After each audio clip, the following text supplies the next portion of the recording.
The first clear appearance of the Alans in Western writing comes surprisingly early, in the 1st century of the Roman Empire. A Roman audience listening to tragedy could hear their name mentioned alongside places and peoples already familiar across the Mediterranean world. That detail matters. It suggests that the Alans were not presented as some completely obscure tribe from the edge of imagination, but as a people known well enough to be recognized without explanation. Their name could be dropped into a dramatic speech and understood at once. In that early image, they are linked with the Danube frontier, a place where danger, movement, and sudden raids were part of Roman political reality. The impression is of fierce horsemen striking southward, and then escaping back across the river before Roman power could fully answer them. That kind of warfare would explain why their reputation spread so quickly. Soon after, the Alans appear again in Roman literature, this time in epic poetry. They are placed near the Caspian region and described as a hard and warlike people, the kind of nation whose very mention adds weight to a story of distant campaigning and imperial ambition. The historical details in such poetry cannot always be trusted literally, but the geographic setting still reveals something important.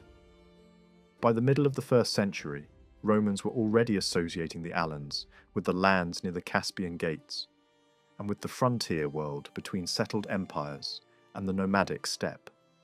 They were also being remembered for military strength. Another poetic passage groups them with some of the most intimidating peoples known to Roman imagination, making them a symbol of dangerous cavalry warfare and northern ferocity. Even when used for literary effect, the image depended on the audience already knowing who the Alans were supposed to be. A clearer picture emerges from historical writing at the end of the 1st century. By then, the Alans were known not only as raiders, but also as temporary allies in the power struggle between Rome and Parthia. During the reign of Tiberius, efforts were made to turn the peoples of the Caucasus and the lands around the Caspian against the Parthian kingdom. In this context, the Alans became especially useful.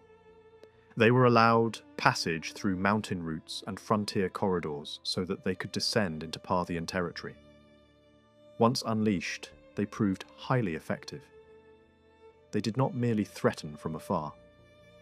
They struck hard, moved quickly, and carried away both plunder and captives.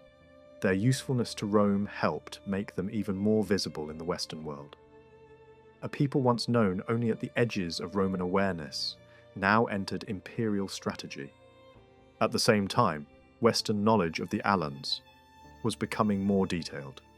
They were identified as a Scythian people, living in the broad northern zone stretching around the Don River and the Sea of Azov. That placed them firmly in the mobile world of steppe cultures, where identity was shaped less by cities and borders than by movement, horses, and military adaptability. Their raids into Media and beyond showed just how dangerous they could be. When they moved in force, they harassed the Parthians, seized large amounts of booty, captured important prisoners, and demanded ransom from those valuable enough to buy back. Those who could not be ransomed were driven away into Alan territory. The image that emerges is not of a simple border tribe, but of a confident and highly mobile war society, capable of striking deep into richer lands and turning speed into power. These attacks were serious enough to alarm Parthian rulers. One king even sought Roman help against the Alans, asking for an imperial expedition and hoping that one of the emperor's own sons would lead it. The request alone shows how much pressure Alan warfare could create. Yet no great Roman campaign followed. The Alans had become one of those steppe peoples who could unsettle empires without needing to conquer them directly. Their value or danger depended on circumstance. When they rode against Parthia, Rome could welcome them. When they turned elsewhere, they became a threat to imperial order itself. Roman natural historians and geographers added further pieces to the picture. They grouped the Alans among the wider northern and northeastern peoples, often described under the broad label of Scythians. In that same world stood Dacians, Sarmatians, Roxolani, and other mounted peoples living between the Danube, the Black Sea, the Sea of Azov, and the inner plains beyond. The Alans were one part of a much larger frontier belt, but they stood out because of their growing military reputation. Some lived north of the Danube and may have raided into Roman territory there. Others were settled further east, closer to the Don and the Azov region.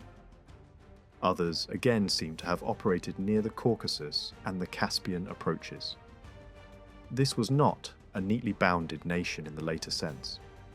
It was a people spread across several zones of the steppe frontier, known to the West through movement, war, and rumour. Literary writers continued to use them as figures of exotic hardness. Poets could place them in the Crimean region or in the politics of the Black Sea world.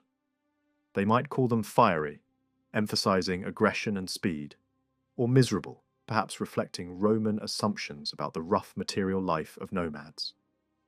Satirists could place them in lists of foreign lovers, strangers and outsiders, using the Alan name to add Eastern colour and barbarian distance to a poem.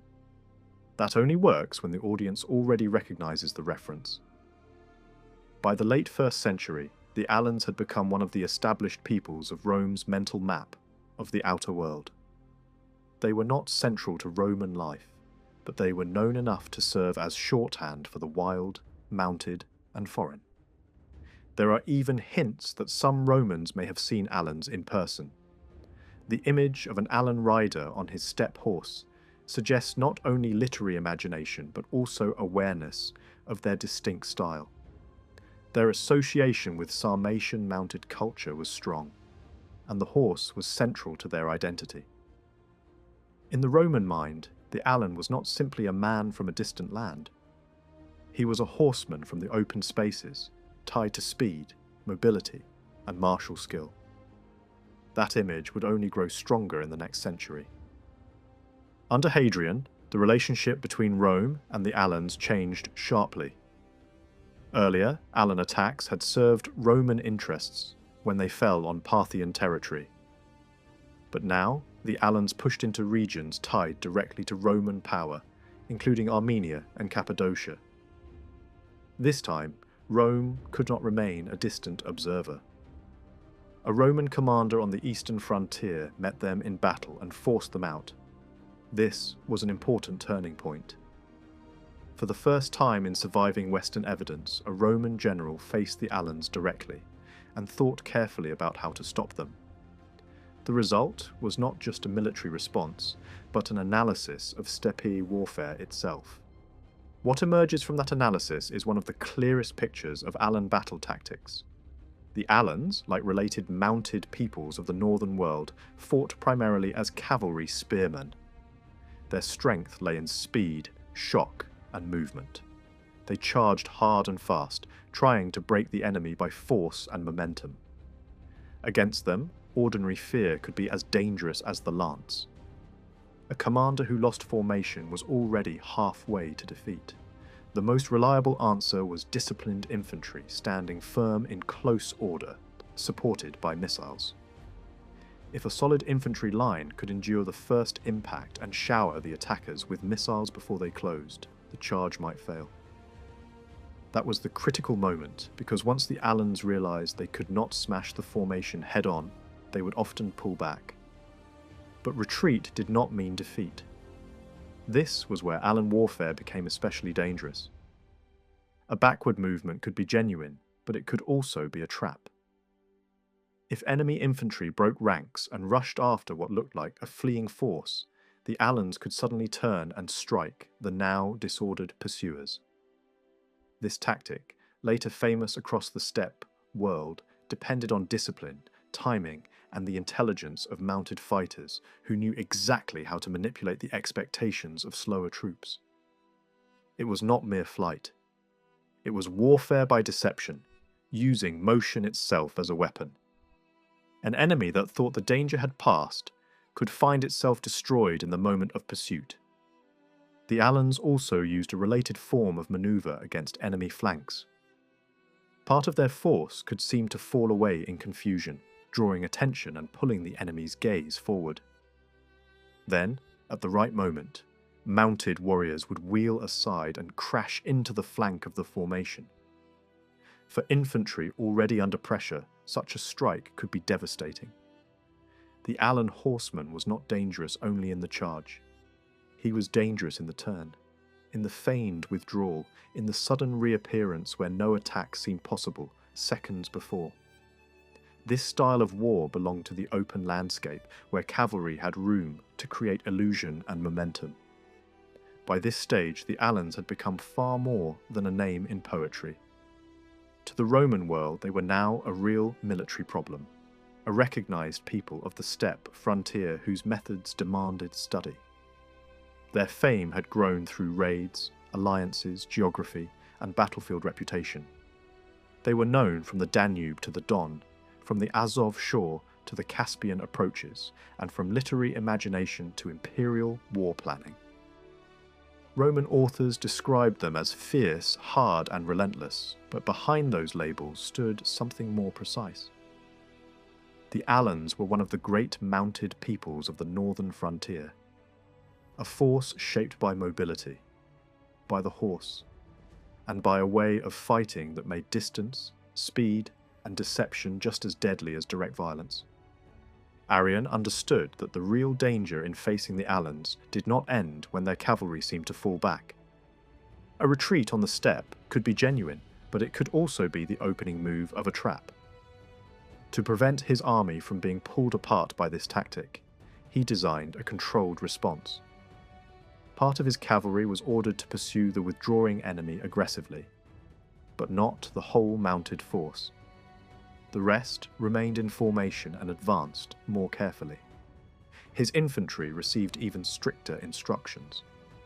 No matter how broken or confused the Alan horsemen appeared, the foot soldiers were not to lose their phalanx order. They were to continue forward slowly and steadily, keeping their structure intact while supporting their own cavalry.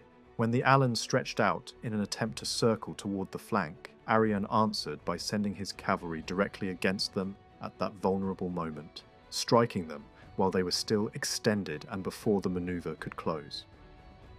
This detail reveals more than a single battle plan. It shows that Roman commanders had begun to study steppe warfare closely and adapt to it with unusual seriousness. Arrian himself points out that Roman cavalrymen now carried their lances and attacked in much the same way as the Alans and the Sarmatians. That is a remarkable admission. Earlier, Roman cavalry had not fought in that style. By the early 2nd century, however, the methods of the steppe were clearly influencing imperial military practice. Rome was not only resisting Alan tactics, it was learning from them. That fact alone says much about the respect the Alans had earned. They were no longer just a distant barbarian people, mentioned in passing by poets and geographers. They had become a model of mounted warfare, important enough to shape the habits of Roman soldiers themselves. Arrian's success in Cappadocia protected Roman territory, but the wider frontier did not escape so easily. Armenia, caught in the same pressure, was forced to buy peace with gifts in order to secure Alan withdrawal. Later, writers seem to suggest that this payment had more immediate effect than fear of Roman military force. Whether that judgment is entirely fair or not, it reflects an important truth. The Alans were dangerous enough that even kings preferred negotiation when battle promised too much risk. Their cavalry was feared not only because it struck quickly, but because it could not be handled with ordinary confidence.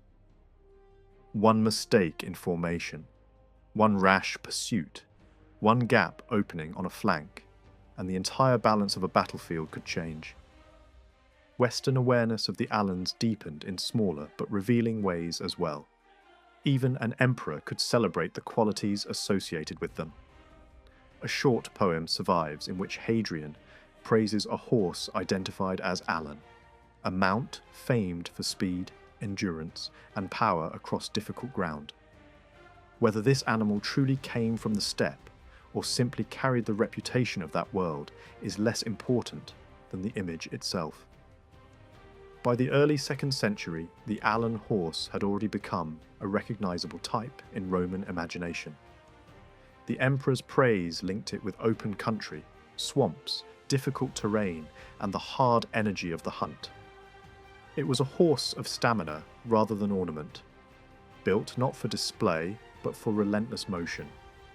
That image matched perfectly the reputation of the Alans themselves.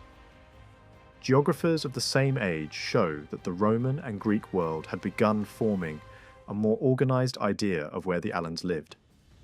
They were not placed in one single compact homeland. Instead, they appeared in both Europe and Asia, spread across the broad zone around the Don River, the Black Sea, and the steppe lands that connected the two continents. Some lived west of the Don in the region that geographers called European Sarmatia. Others lived east of it, in the lands tied to Asiatic Scythia. This division is important because it shows that the Alans were already understood as a people distributed across a huge and discontinuous frontier. They were not described as ruling one continuous empire. They appeared instead in several clusters, among many other peoples who shared the northern world. Those neighbours included well-known steppe and frontier groups, such as the Roxolani, the Iazyges, the Getae, the Geloni, and other Sarmatian and related peoples. The Alans stood among them, not above all of them. There is no good reason to imagine them dominating the whole region, yet their importance was unmistakable. Mountain ranges were associated with their name.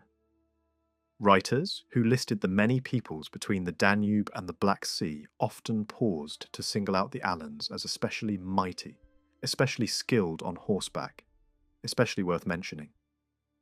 In a landscape crowded with tribes, that kind of attention meant something. It marked them as a people whose military character had made a deep impression. The same picture is reinforced by literary evidence from the Greek-speaking world. In one dialogue set among the peoples of the northern frontier, the Alans appear so naturally and so often that the audience clearly needed no explanation for who they were. Their skill as horsemen is taken for granted. Their effectiveness with spear and bow is treated as something obvious. Their closeness to the Scythians is emphasized not only in the way they fought, but in clothing and daily custom. They looked and lived so much like their neighbours that only small signs, such as the way they wore their hair, could be used to distinguish them. This tells a great deal about Alan identity. They belonged fully to the wider culture of the steppe, sharing its weapons, mobility, and social habits, even while preserving a name strong enough to stand apart. As the 2nd century went on, the Roman world no longer needed poets to remind it that the Alans existed. They were now part of the real military problem of the frontiers. During the long age of imperial peace, and even more once that peace began to weaken, some Alan groups kept moving westward. Their thrusts against Roman lands continued under later emperors. One ruler after another had to face pressure from mounted peoples on the Danubian and Pontic fronts, and the Alans were among them. Under Marcus Aurelius, they even appeared as part of the broader barbarian storm that rolled across the Western Empire from Illyria toward Gaul. This marked a serious widening of their activity. Earlier traces of Alan pressure in the far west had been vague and scattered. Now, they were clearly part of the great frontier coalitions that forced Rome into major defensive wars. After these invasions were beaten back, Roman emperors imposed terms on different barbarian groups, and the Alans were among those required to yield prisoners and accept restrictions. In one settlement, an Alan group had to surrender captives and swear that it would neither inhabit nor use a buffer strip along the Dacian frontier. That kind of arrangement shows how close and persistent the contact had become. The Alans were no longer distant riders beyond rumour. They were now part of the daily strategic landscape of the empire. Further east, however, not all Alan groups lived in open hostility toward Rome and its client states. In the Pontic region, there is evidence for organised contact so regular that interpreters were needed, and apparently more than one. An inscription honouring the chief interpreter for the Alans suggests a small official system of communication in which language specialists bridge the gap between settled Greek-speaking communities and the mounted peoples of the frontier. Such a post would not exist unless relations were steady enough to require repeated negotiation, exchange, and diplomacy. By the later 2nd century, Alans were also being absorbed into frontier society in another way. In parts of Thrace, populations mixed, and Alan, as well as Gothic ancestry, entered local life. The career of Maximinus illustrates this transformation. Born in a borderland environment, with an Alan mother and a Gothic father, he grew up not as an outsider beyond Rome, but as a man of the frontier, moving from herdsman to local defender and then into the Roman cavalry. His military talent carried him upward through the imperial army despite linguistic and social barriers. In time he became emperor, the first ruler at Rome who was fully barbarian by origin. Yet his rise did not depend on leading a barbarian nation into the empire. He rose as a Roman general, shaped by Roman military structures, even though he tried to hide the facts of his ancestry once he held power. That is an important point. By this time, some Alans were not only enemies across the frontier, they were also becoming part of the empire itself. The 3rd century, with all its chaos and violence, leaves fewer clear descriptions, but the Alans remained active. There are signs that they may have raided into Greece in the 200s and 40s. Other scattered evidence suggests involvement in the larger barbarian assaults that battered the Danubian provinces, and perhaps even penetration into northern Italy and Gaul. A later imperial triumph included Alans among the displayed captives, listed beside Goths, Sarmatians, Franks, Vandals, and other frontier enemies. Even when the record is thin, their repeated appearance shows continuity. They were still part of the military world pressing against Rome from the north and northeast. Their horses by now had become almost legendary in Western eyes. Stories circulated of Alan mounts that were not especially beautiful and not unusually large, yet capable of astonishing endurance. One such horse was said to cover extraordinary distances day after day, with a stamina that made appearance irrelevant. This image fits perfectly with the long-standing Western impression of Alan cavalry. The Alan horse was not admired for elegance.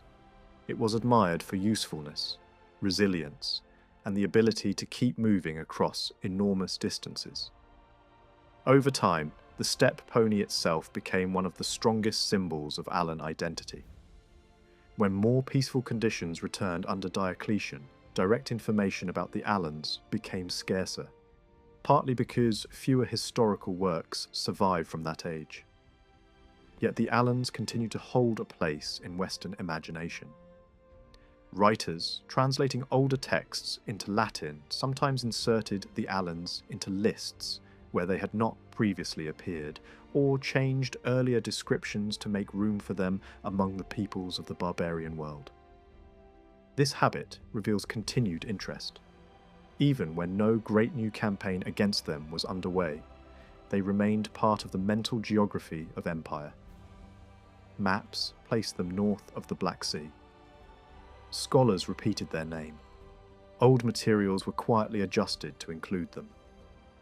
That is often how significance works in late antiquity. Not always through dramatic narrative, but through repeated inclusion in the shared picture of the world. The reason for the quieter record in the early 4th century is not difficult to understand. Some Alans inside the empire, or close along its borders, were already far advanced in assimilation. Like the family of Maximinus, they no longer necessarily spoke Alan or Gothic, but the local frontier speech, and some learned Latin as well. Others who remained beyond the frontier had been weakened by defeats in the years before Diocletian. In addition, Roman frontier defences had become stronger. The Alans had not vanished, but they were less able for a time to launch major raids of the kind that once made them so visible. The fullest later picture of the Alans comes from Ammianus Marcellinus, who tried to gather together what was known and present it as a coherent account. He places the Alans across the great expanses beyond the Danube, linking them with the lands from the Sea of Azov to the Bosporus, and beyond toward Media and Armenia. His geography is not always exact, and he was not perfectly informed about all eastern groups, but his larger insight is valuable. For him, the Alans were not a compact nation living in one sharply bounded homeland. They were spread across enormous distances like other nomadic peoples, and united less by territory than by a shared way of life. That is one of the most important things to understand about them. Ammianus describes the Alans as a people formed through conquest and absorption. Different groups had been taken in and merged until the name Alan came to cover a cultural rather than purely ethnic or linguistic identity. Customs, weapons, social habits, and style of life created unity across scattered populations. In that sense, the Alans were not simply one tribe among many. They were a wider steppe formation, shaped by the incorporation of different peoples into one martial culture. Their identity came from similarity of life rather than from any simple claim of common origin. Even so, ancient observers often tried to describe them as if they possessed a clear and uniform physical type. They are said to have been tall, good-looking, and often light-haired, with a fierce glance that inspired fear. Such description should be treated carefully. If the Alans truly included many absorbed groups, then total physical uniformity is unlikely. These portraits probably reflect either one prominent section of the Alan world or the tendency of writers to contrast them with other peoples, especially the Huns, who were described in much harsher physical terms. Still, the image mattered. In Roman writing, the Alan was not only a horseman, but a striking and formidable one. Their way of life fits the broader pattern of steppe nomadism. They lived not in towns or permanent villages, but in wooden wagons covered and adapted to mobile family life. These wagons served as homes, carrying domestic life across the open land. Around them moved herds of horses and cattle and flocks of sheep, the true foundation of their economy. Meat and milk sustained them, supplemented by fruit and by hunting. Hunting was important not just for food, but for skins, horn, bone, and the practical materials needed in a world with little settled craft production.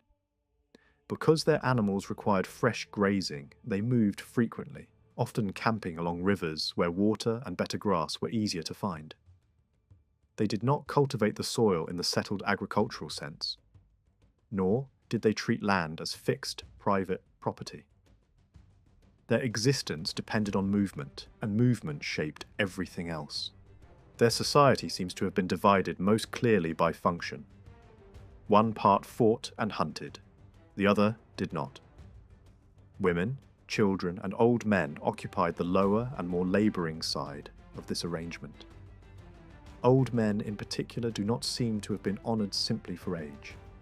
In fact, there are signs that age could be treated almost with contempt, because the highest form of death was death in battle. To survive into weakness suggested not wisdom, but a failure to meet the warrior ideal. Later, evidence even hints that polygamy may have existed, which would fit a social order in which women held less public power than fighting men. Slavery in the Mediterranean sense appears not to have existed among them. That suggests that ordinary labour remained within the household, carried out by family members, rather than by a large subordinate slave class. This raises an obvious question. What did the Alans do with captives? Important prisoners could be ransomed, that much is clear. but the rest were probably not simply killed or reduced to chattel slavery. Given the broader steppe context and the mixed character of Alan society, it is very possible that captives were often absorbed. A kind of ritual or practical adoption would fit both steppe, custom, and Alan social reality. What happened to whole peoples on a large scale may also have happened to individuals on a smaller one. Conquest did not always lead to extermination. It often led to incorporation. Leadership among the Alans seems to have rested above all on military ability. Fighting men were considered worthy of leadership, and the most experienced warriors rose to command. Family connections may have mattered, but the sources emphasize martial competence rather than hereditary councils or the authority of elders. This sets the Alans apart from some Germanic peoples, whose older men could still command respect as repositories of wisdom. Among the Alans, age without battlefield honour did not carry the same dignity. Power belonged to those who proved themselves in war. Religion, too, appears in a simple and stark form. Permanent temples and formal priesthoods are absent from the record. The central sacred symbol is a naked sword planted in the earth. This weapon seems to have represented the god of war, the ruling divine power over the lands through which the Alans moved. Whether there were other gods is unclear, but the prominence of this war symbol matches everything else known about their society. Among steppe peoples, the sword could stand not only for battle, but for the divine force governing victory, land, and collective identity. Later, evidence suggests that the Alans also honoured their ancestors, especially those who had died well. In a warrior culture, the dead most worthy of memory were those who had fallen in battle. Their descendants would remember them not simply as family, but as models of the life that Alan society prized most. The Alans were not concerned only with war. They also cared deeply about signs, omens, and the hidden shape of what was to come. At certain important moments, perhaps before a migration or some other major decision, a divination ritual was performed. Straight willow twigs were gathered together and cast onto a bed of sand while special words were spoken. The future was then read from the pattern formed by the scattered rods. The exact status of the person performing this act is unclear, but the ritual itself suggests a society that did not separate warfare from prophecy. Movement across the steppe, conflict, and survival all demanded more than strength. They also demanded signs that could be interpreted before action began. This habit of seeking omens fits well with the eastern background of the Alans, whose earlier contacts in Central Asia may have helped shape parts of their ritual culture long before they entered Western history. Even with these spiritual practices, war remained the centre of Alan life. Boys were trained in horsemanship from an early age, and the mounted life was so central to their identity that walking on foot could be viewed almost as a humiliation. Horses were not simply useful animals. They were the foundation of Alan power, status, mobility, and self-understanding. Leadership was chosen from among the most seasoned warriors. Their chief divine symbol was a naked sword planted in the earth, representing the god of war who ruled over the lands through which they moved. Men who died fighting were remembered as having met the best possible end. Those who lived too long and outlasted their warrior years could instead be treated with scorn, as though survival without battle glory had become a mark of weakness. In such a world, courage was not a virtue among others. It was the measure of a man's worth. The military habits that defined the Alans also helped bind together the different peoples absorbed under their name. Their tactics, equipment, and style of fighting formed part of a shared identity. Earlier, Roman observers had already noticed how quickly Alan cavalry could strike, pull away, wheel across open ground, and strike again before an enemy could recover. Later, descriptions reinforced this impression. Their warfare belonged to movement, noise, surprise, and terror. They charged in swift formations, shouting as they came on, then broke apart suddenly into smaller groups and attacked from different directions. They could fight from a distance with missiles, then close fast with sword or spear.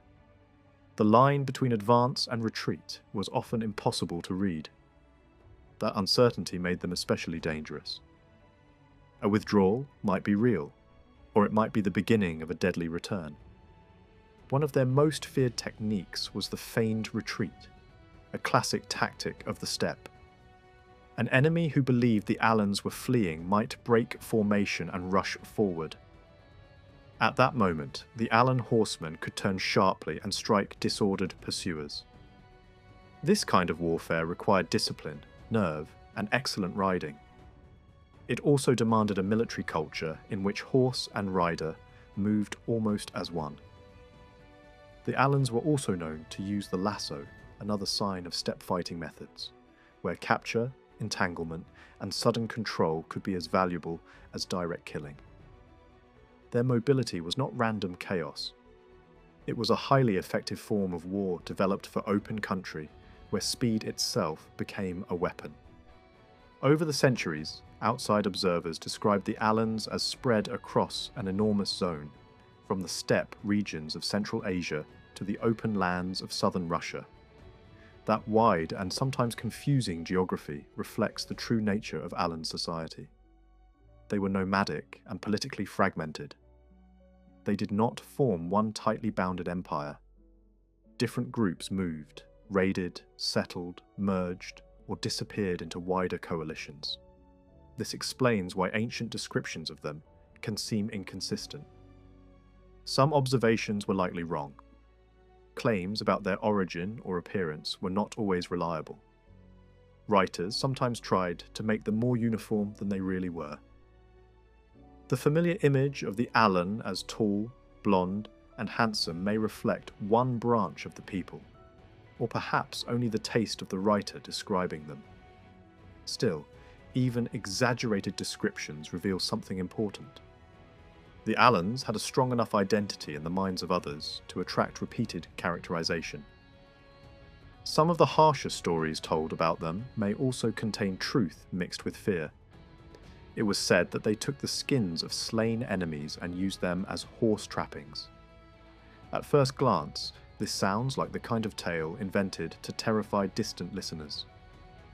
Yet steppe warfare and other forms of early tribal violence often included acts that later settled societies found shocking, but entirely believable, within the logic of warrior prestige. Scalps, trophies, heads, bones, and enemy remains have all played symbolic roles in many cultures. Whether every story told about the Alans was accurate is impossible to know, but it would be careless to dismiss them all simply because they sound brutal. One of the most important features of Alan society was its remarkable ability to absorb outsiders. Entire tribes could be drawn into the Alan world and come to share its identity. Individual captives also seem to have been adopted into the group rather than treated as slaves in the Mediterranean sense. This pattern of incorporation helps explain how the Alans could remain recognizable while also expanding through contact, conquest, and migration. Their identity was cultural and military more than narrowly tribal. A person or a group could become Alan by entering that pattern of life. Just as important, the Alans themselves were capable of being absorbed by others. On the frontiers of Thrace and within the Roman world, some Alan groups gave up nomadism, settled in villages, intermarried, and learned local speech. Yet even after this, important elements of their older heritage remained visible, especially horsemanship and stock breeding. This ability both to absorb and to be absorbed became especially important when the balance of power on the steppe changed. In the early 370s, the Huns burst into the southern Russian grasslands and collided with the Alans almost immediately. What followed was not one single decisive clash, but several years of destructive warfare. Camps were burned, herds were stolen or scattered, and raiding bands harassed one another without rest. In this grinding struggle, the Alans were slowly worn down. the Huns emerged as the dominant force, while the surviving Alan groups were forced into hard choices. Some fled west. Others submitted and became subject peoples within the new Hun-controlled world. From that point on, Alan history became entangled with the larger upheaval that shook late Roman Europe. Some Alan bands moved with Hun groups against the Ostrogoths, whose lands stood between the steppe and the Roman frontier. The Gothic king Ermanaric, confronted with this disaster, chose suicide rather than face the collapse of his power. His successor fought on with the help of a Hun contingent. But the coalition opposing him, including Alans and Huns, proved stronger. After several hard battles, the Gothic ruler was killed, and new war leaders took control of the shattered people. One of those leaders may even have borne an Alan name, showing how mixed and unstable these frontier coalitions had already become. By 376, the pressure of the Hunnic advance had pushed large numbers of steppe and Gothic peoples toward the Roman Empire. Most were Goths, but they did not move alone. Some groups were allowed to enter imperial territory by Roman officials, while others crossed without permission. Once inside, many were exploited instead of being properly settled. Roman officials robbed them, sold food at outrageous prices, and abused the vulnerable, especially women and children. Under these conditions, anger spread quickly. Peoples who might have become recruits, settlers, or clients instead became enemies. In this violent environment, new alliances formed out of necessity rather than long-term loyalty. Groups of Alans, Goths, and Huns joined together to plunder Roman lands in Thrace. Other Alans attacked the forces of Emperor Gratian, while he was marching east to support Valens. Still other Alan bands joined the Gothic forces led by Fritigern and by the leaders who had taken command after the Gothic collapse on the steppe. These moving alliances converged in one of the most famous battles of late Roman history. Near Adrianople in 378, the army of Emperor Valens was met and destroyed by a large barbarian coalition. The decisive blow came from Alan and Gothic cavalry that struck the Roman flank unexpectedly and threw the imperial line into confusion. Valens was killed, and the Eastern Roman field army was shattered. That battle changed everything. After Adrianople, more Alan groups joined the victors, along with additional Hun bands. Together, they even attempted to take Constantinople, though without success. Yet, it would be misleading to imagine all these peoples acting as a united steppe strategy aimed simply at destroying Rome. The reality was far more unstable. Goth fought Goth. Alans fought Huns, then joined them, then fought them again. Some Alans entered Roman service even while other Alans attacked Roman armies. Gratian himself recruited Alan troops, only to be threatened elsewhere by Alan raiders. These shifting loyalties reveal the true nature of the crisis. The arrival of the Huns did not produce one clear invasion led by a single people. It shattered old balances and forced many groups into desperate movement, temporary coalitions, sudden betrayals, and improvised survival. When Emperor Theodosius I marched west in 392 to confront the usurper Eugenius, he removed most of the eastern army with him. This decision left the eastern half of the empire dangerously exposed. In Constantinople, his young son Arcadius officially held power, but real authority rested in the hands of the ambitious statesman Rufinus. With few troops available, Rufinus turned to foreign warriors, drawing in groups of Alans and Huns who were attracted by Roman wealth and the promise of status within the empire. The situation changed dramatically in 395 when the Gothic general Gainas returned to Constantinople with troops previously taken west. Backed by factions connected to the western commander Stilicho, Gainas quickly eliminated Rufinus and stepped into the struggle for power. What followed was a fierce political conflict between factions that supported Germanic influence and those determined to resist it. By the year 400, the anti-German movement reached its peak, leading to the violent removal of gainers and many of his followers. For a time afterward, control of the Eastern court returned firmly to Roman elites. Support for this anti-German faction came from unexpected allies. A leader named Uldis brought his Hunnic forces into alignment with Constantinople's interests, and alongside them were Alan warriors who had earlier served under Rufinus. While many of the Huns eventually withdrew from imperial service, some of the Alans remained and rose within the ranks. One of them, Ardaburius, emerged as a powerful military figure. By 421, he was leading Roman armies against the Persians, achieving success in campaigns that included the capture of key fortified positions. Ardaburius continued to build his reputation through decisive action. A few years later, he was entrusted with leading an eastern force into Italy to overthrow a rival claimant and secure the throne for Valentinian III.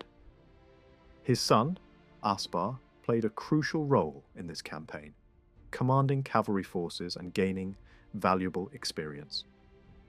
Their success strengthened the influence of their family, and Ardaburius was rewarded with the prestigious consulship. Over time, however, it was Aspar who would surpass his father and become the most influential military figure in the Eastern Empire. In 431, Aspar was sent to North Africa to confront the rising power of Gaiseric, who ruled over a kingdom formed by Vandals and Alans. Although the Roman army initially forced Gaiseric to reconsider his operations, the encounter ended in a major defeat for Aspar's forces. Instead of continuing the war, Aspar remained in Africa and negotiated a treaty that stabilized relations between the empire and the Vandal kingdom.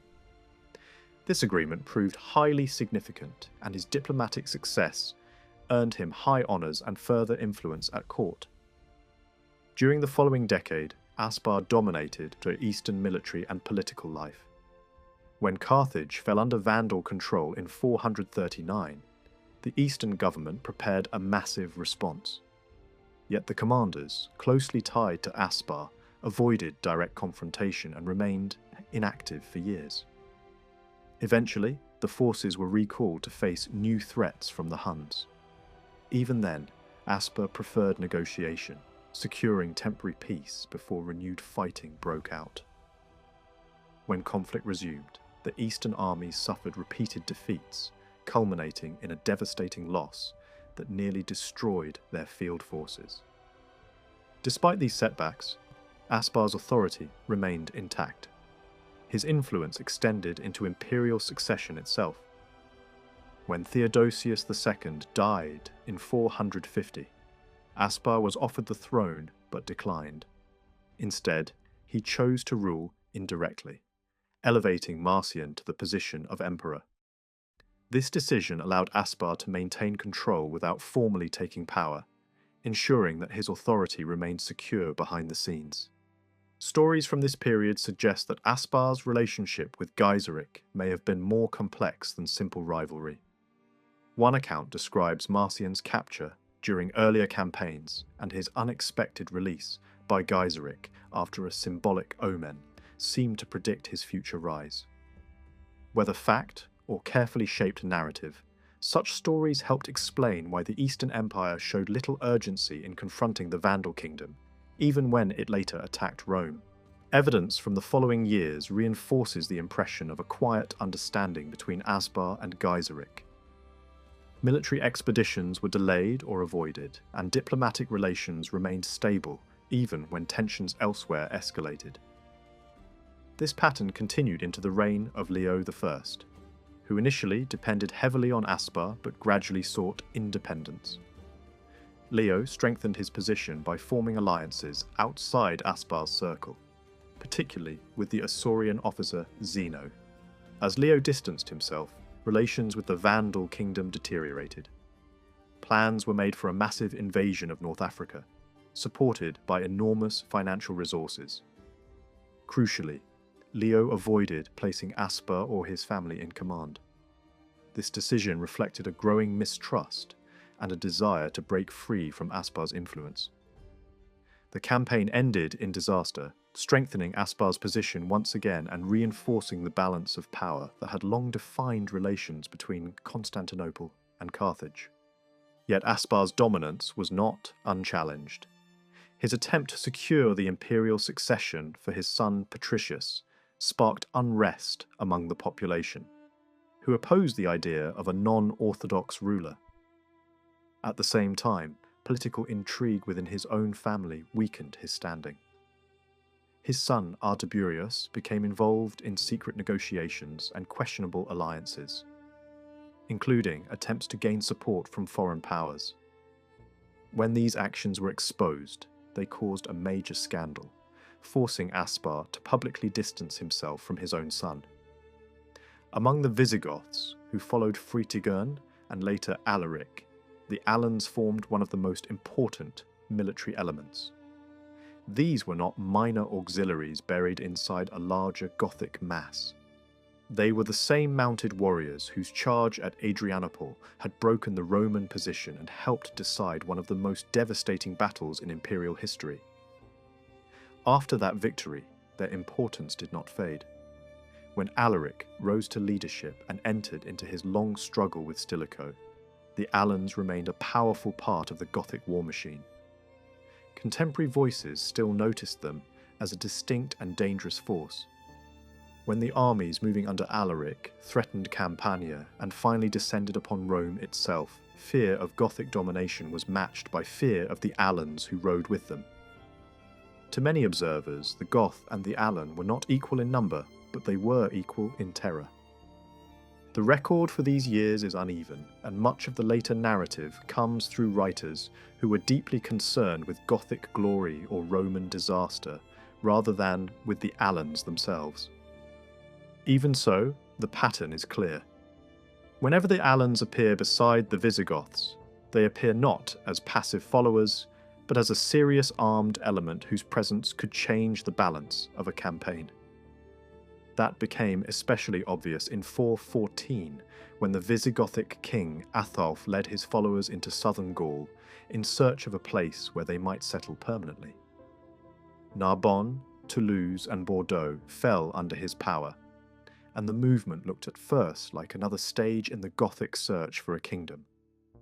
But at Bazas, the advance was checked, and there the hidden importance of the Alans suddenly became visible.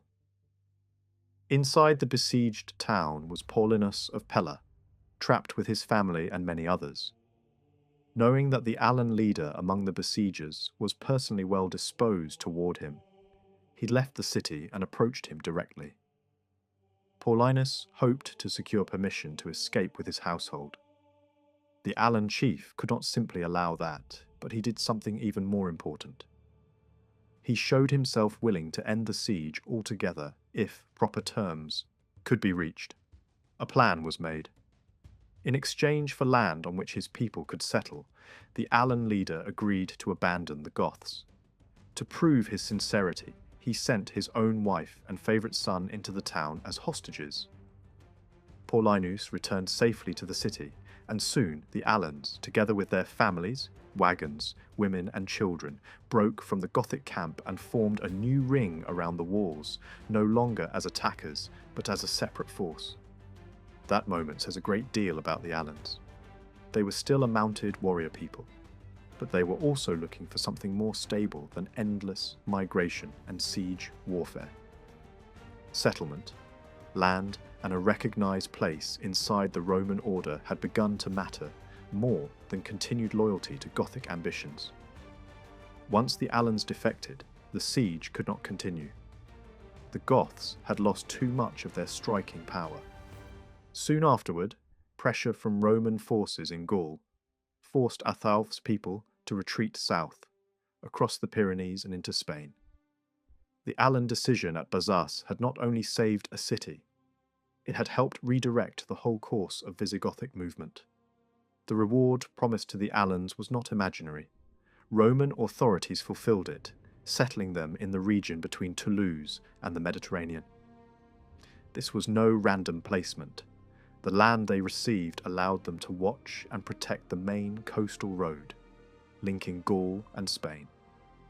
In other words, they were not being tucked away as harmless refugees. They were being installed as military settlers in a strategically important corridor. Their presence there was strong enough to leave traces in local place names, which suggests that their settlement was not merely temporary or symbolic. The Alans had crossed a line. They were no longer only a mobile warband, tied to Gothic fortunes. They had become defenders of Roman territory and participants in imperial frontier policy. This choice mattered politically as much as militarily. Among the Visigoths, there were two broad tendencies. One wanted permanent conflict with Rome and dreamed of replacing the empire with a Gothic order. The other was more willing to work within Roman civilization, to seek advantage through service, negotiation, and controlled settlement. Athalf belonged to this second tendency. He is remembered as a man who had once imagined destroying the Roman world, only to conclude that Gothic rawness could not build a real state in its place. Better, then, to restore Roman greatness with Gothic arms, than to attempt the impossible creation of a purely Gothic empire. The Alans who broke away at bazaars effectively chose the same side. They chose Roman order over permanent barbarian separation. It is very possible that their departure tipped the balance within the Gothic world itself. Once they were gone, Athalf's position weakened sharply, and soon after, he was murdered. The faction less willing to cooperate with Rome gained the upper hand. The Alans who settled in southern Gaul, however, remained loyal to the arrangement they had made. Within a generation, local writers could observe their religion and customs as something still distinct from those of their Gothic neighbours. They appear not to have adopted Arian Christianity from the Visigoths, and ancestral rites remained part of their life. Yet despite disapproval of their paganism, there is little sign that these settled Alans were regarded as rebellious or destructive. Quite the opposite. Their reputation in this period is one of disciplined loyalty. They seem to have kept the peace where they were planted, and to have served the empire more faithfully than some of their treaty-bound Gothic neighbours. That loyalty made them useful again and again in the difficult politics of Gaul. When Roman military authority in Gaul needed dependable support in the 5th century, the Alans were turned to once more. Around 440, under their leader Sambida, another group was settled farther north in the Valentinois along the Rhone. Once again, the settlement was strategic. These Alans could help control unrest in southern Gaul, block Visigothic expansion toward the east, and guard the approaches toward the Alps and Italy. They were being used as a military population, a frontier people inserted deliberately into weak points of the Western Empire. Their presence was strong enough to survive in local memory and in place names, just as in their earlier settlements. These Rhone Alans were not merely static colonists. Later, they were drawn into imperial campaigns, including operations against the Vandals in Spain. But success did not last. After defeat in one of these ventures, part of the Alan force under a new leader turned to raiding in southern Gaul, and even threatened northern Italy. This reminds us that Alan settlement did not erase Alan military independence. They could serve, guard, and defend. But they could also revert to the habits of mobile warfare when opportunity or necessity pushed them that way. Their leader was eventually killed in battle in northern Italy, and the survivors either merged with Alan groups already there, or drifted back toward Gaul. Even in defeat, they remained part of a wider Alan world, stretching across the western provinces. At the same time that Alans were being planted in Gaul, others had already become important in Italy itself. Some entered imperial service as early as the reign of Gratian, who gained their loyalty with heavy payments of gold and then tried to hold them with visible favour. That policy had consequences. By preferring his Alan troops, Gratian alienated other parts of his army, and resentment against his favoritism contributed to the revolt that brought about his death. This is one of the clearest signs of how important Allan soldiers had become in the late Roman military. They were valued enough to be favoured, feared enough to attract jealousy, and influential enough to matter in imperial politics. Theodosius also campaigned against Alans and recruited them. Some may have entered service as captives turned soldiers, but whatever their path in, the cities of Italy became familiar with the sight of Allan prisoners and Allan troops. By the early 5th century, under Honorius, there were clearly Alans still serving in the Western imperial army. Their role became especially prominent under Stilicho, the general who dominated politics in the name of the emperor. When Alaric invaded Italy, Stilicho relied heavily on his Allan cavalry. At Pollentia, one of the most important battles in that struggle, a troop of Alans was given a decisive role in the Roman plan. Their chief, a pagan who bore the name Saul, may even have directed the operation in the field. His men attacked with such force that the Goths were beaten, but the maneuver was carried out too eagerly or too soon, and Alaric escaped instead of being destroyed. Because Alaric escaped for the 3rd time in a series of defeats, suspicion spread quickly. Many Romans began to whisper that not only Stilicho, but even the Allan commander himself had somehow allowed the Gothic king to slip away. The fact that other Alans were known to be fighting in Alaric's army fed those suspicions. It is one of the striking features of this age that Alans could be found on both sides of the same war, some serving Rome, others riding with its enemies. Yet Saul and his men remained loyal. When Alaric invaded again, and resentment among the Allan troops was sharpened by the insults against them, their leader still urged them to stand by the empire. He reminded them that they were now Roman subjects and should be willing to die for the state they served. At Verona, that loyalty was tested fully. Stilicho once again placed the Alans in a crucial position. Saul commanded one wing of the army and led his charge directly into the Gothic line. There, he was killed in the thick of battle, his death putting an end to all accusations of treachery. His loss shook his men badly, and for a moment their withdrawal exposed Stilicho's flank to real danger, but the line held. Infantry moved up in support. The Alans recovered and the battle was saved. Some accounts describe the Allan movement as panic caused by the death of their leader. Yet given their long tradition of feigned retreat and rapid reversal, it is at least possible that the maneuver was not as disorderly as hostile observers imagined. In any case, they rallied fast and fought effectively to the end. Even after losing such a prominent chief, the Alans in Italy continued to serve. When a massive barbarian invasion threatened the peninsula in 405, Stilicho again called on them, and again they proved willing and able. These were not simple mercenaries passing through for pay.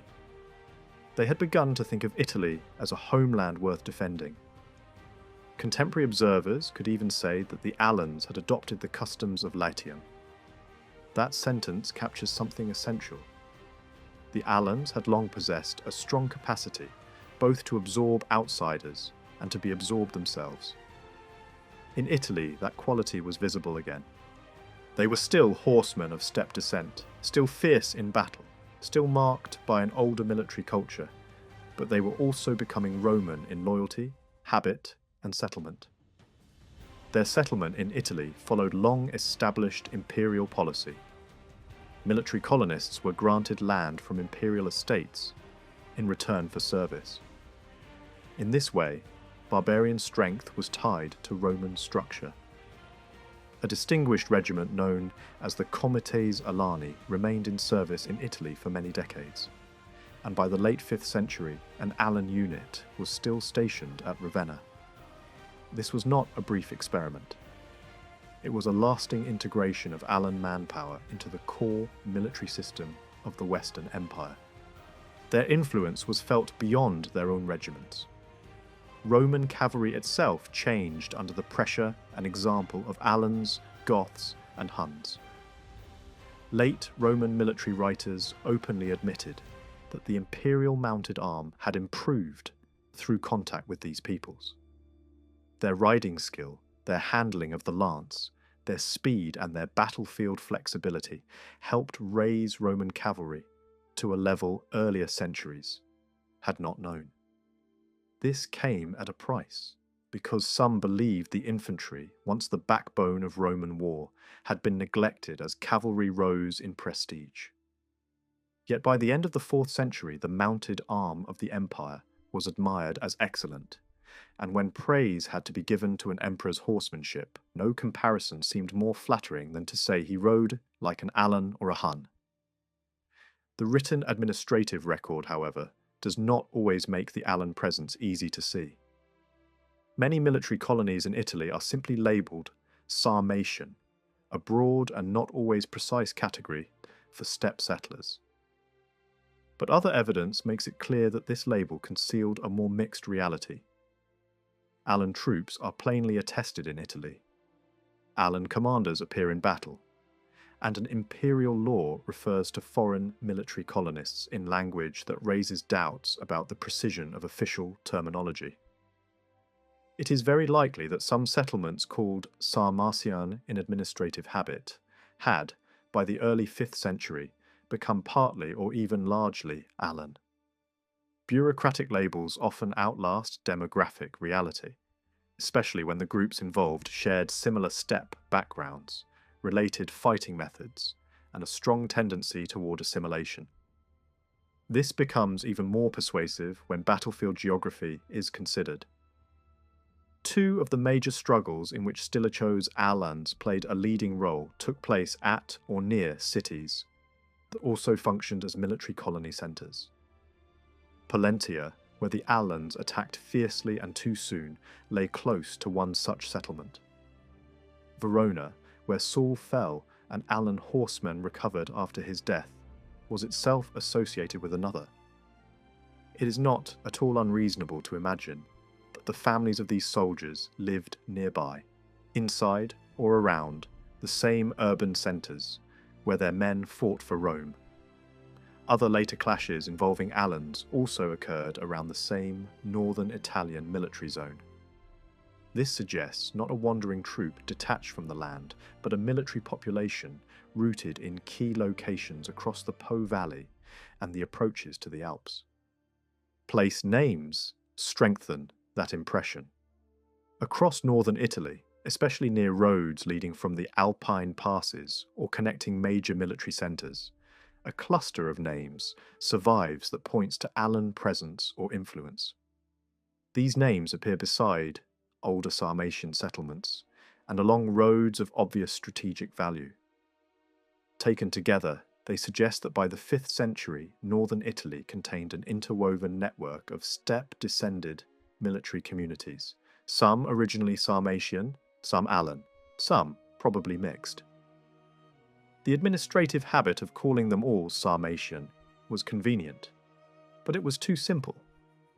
The real picture is more complex and more interesting. Alans had become a major military force within the Western Empire. In Gaul, they had first marched with the Goths, then chosen Rome, received land, guarded roads, and served as frontier settlers. In Italy, they had been recruited, favoured, distrusted, proved loyal in battle, improved Roman cavalry, and settled across strategically vital ground. They were capable of changing sides when necessary, but once settled and integrated, they could become among the most useful defenders of the empire. Their story in the West is therefore not just one of invasion. It is also one of military colonization, adaptation, and deep absorption into Roman structures.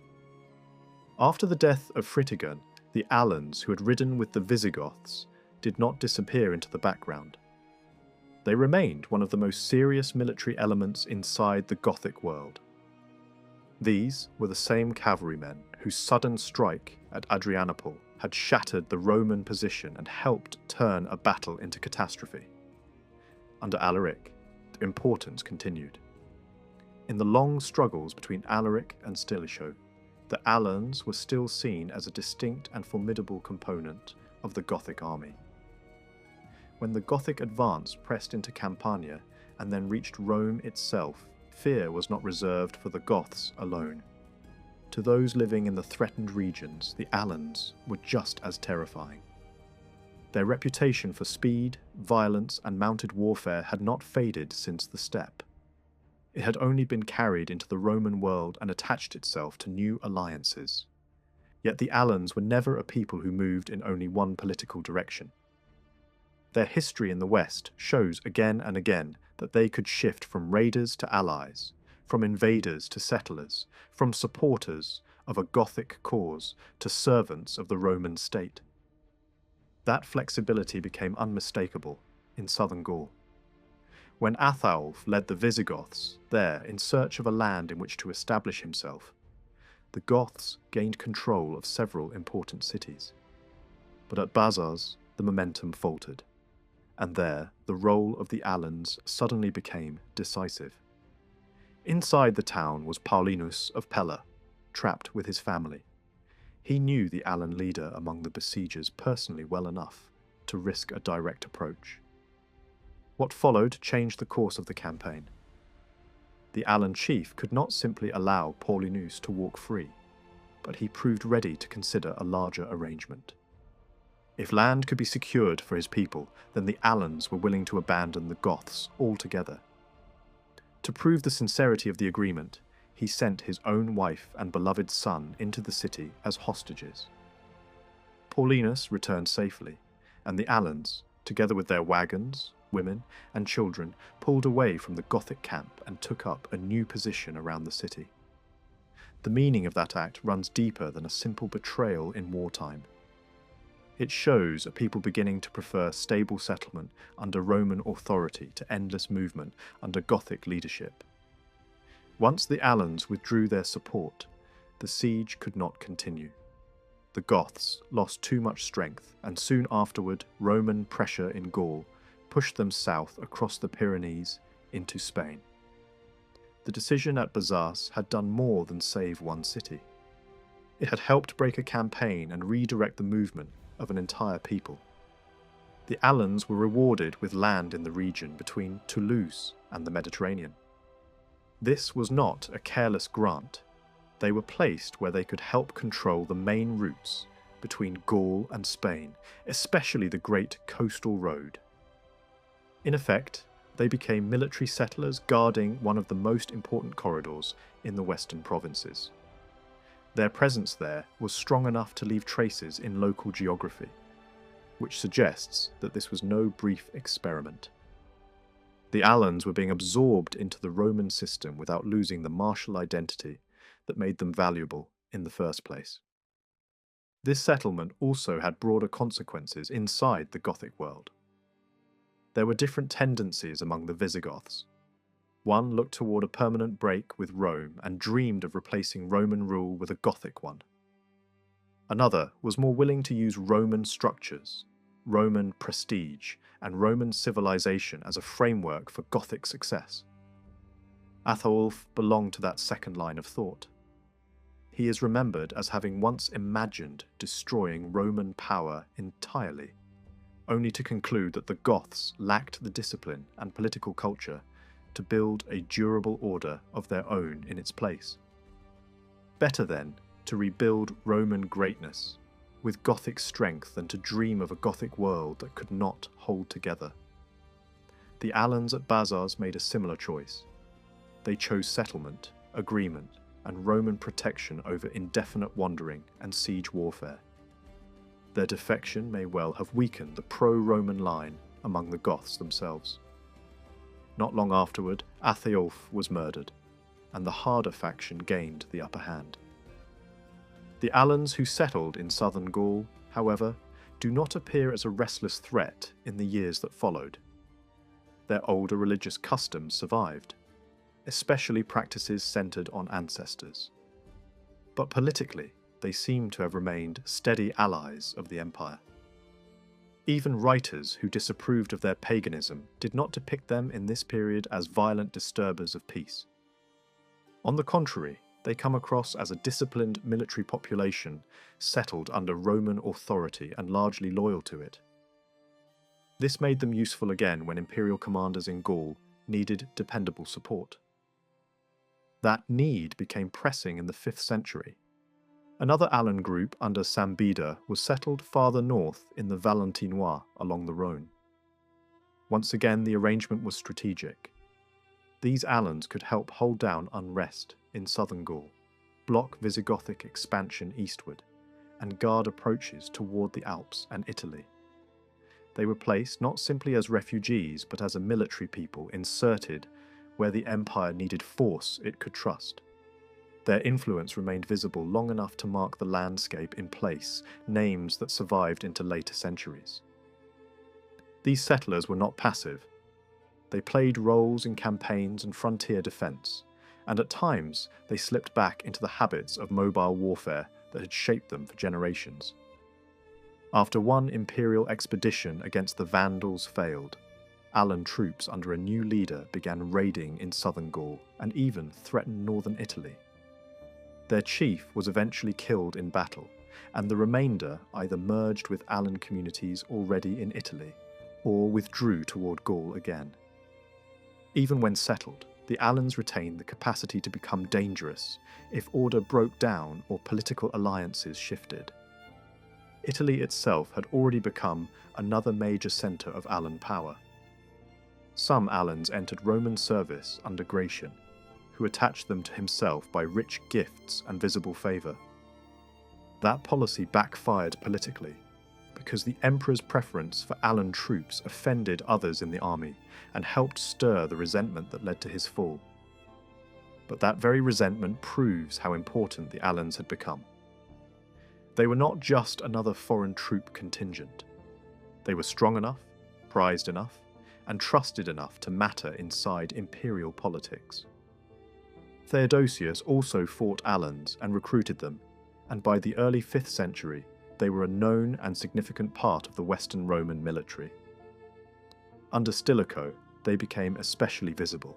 When Alaric invaded Italy, Stilicho repeatedly relied on Alan cavalry at key moments. At Pollentia, one of the most important battles of the age, an Alan force was given a central role. Their commander, Saul, though still pagan, was one of the empire's most trusted military leaders. His men attacked hard enough to break the Gothic position, but their assault was carried out too eagerly or too early, and Alaric once again managed to escape instead of being destroyed. Because Alaric had slipped out of danger more than once, suspicion spread quickly. Some accused Stilicho of disloyalty. Others suggested that Saul and his Alans had deliberately allowed the Gothic king to escape. Such suspicion was strengthened by the obvious fact that other Alans were serving inside Alaric's own army. This was one of the defining complexities of the age. Alans could be found on both sides of the same war, fighting for Roman generals in Italy, while other Alan groups rode with Goths, Vandals, or other barbarian coalitions elsewhere. Yet Saul remained loyal. When Alaric invaded again and some of his own men were bitter at the insults thrown at them, he still urged them to fight for Rome as their adopted state. At Verona, Saul had the chance to prove that loyalty beyond argument.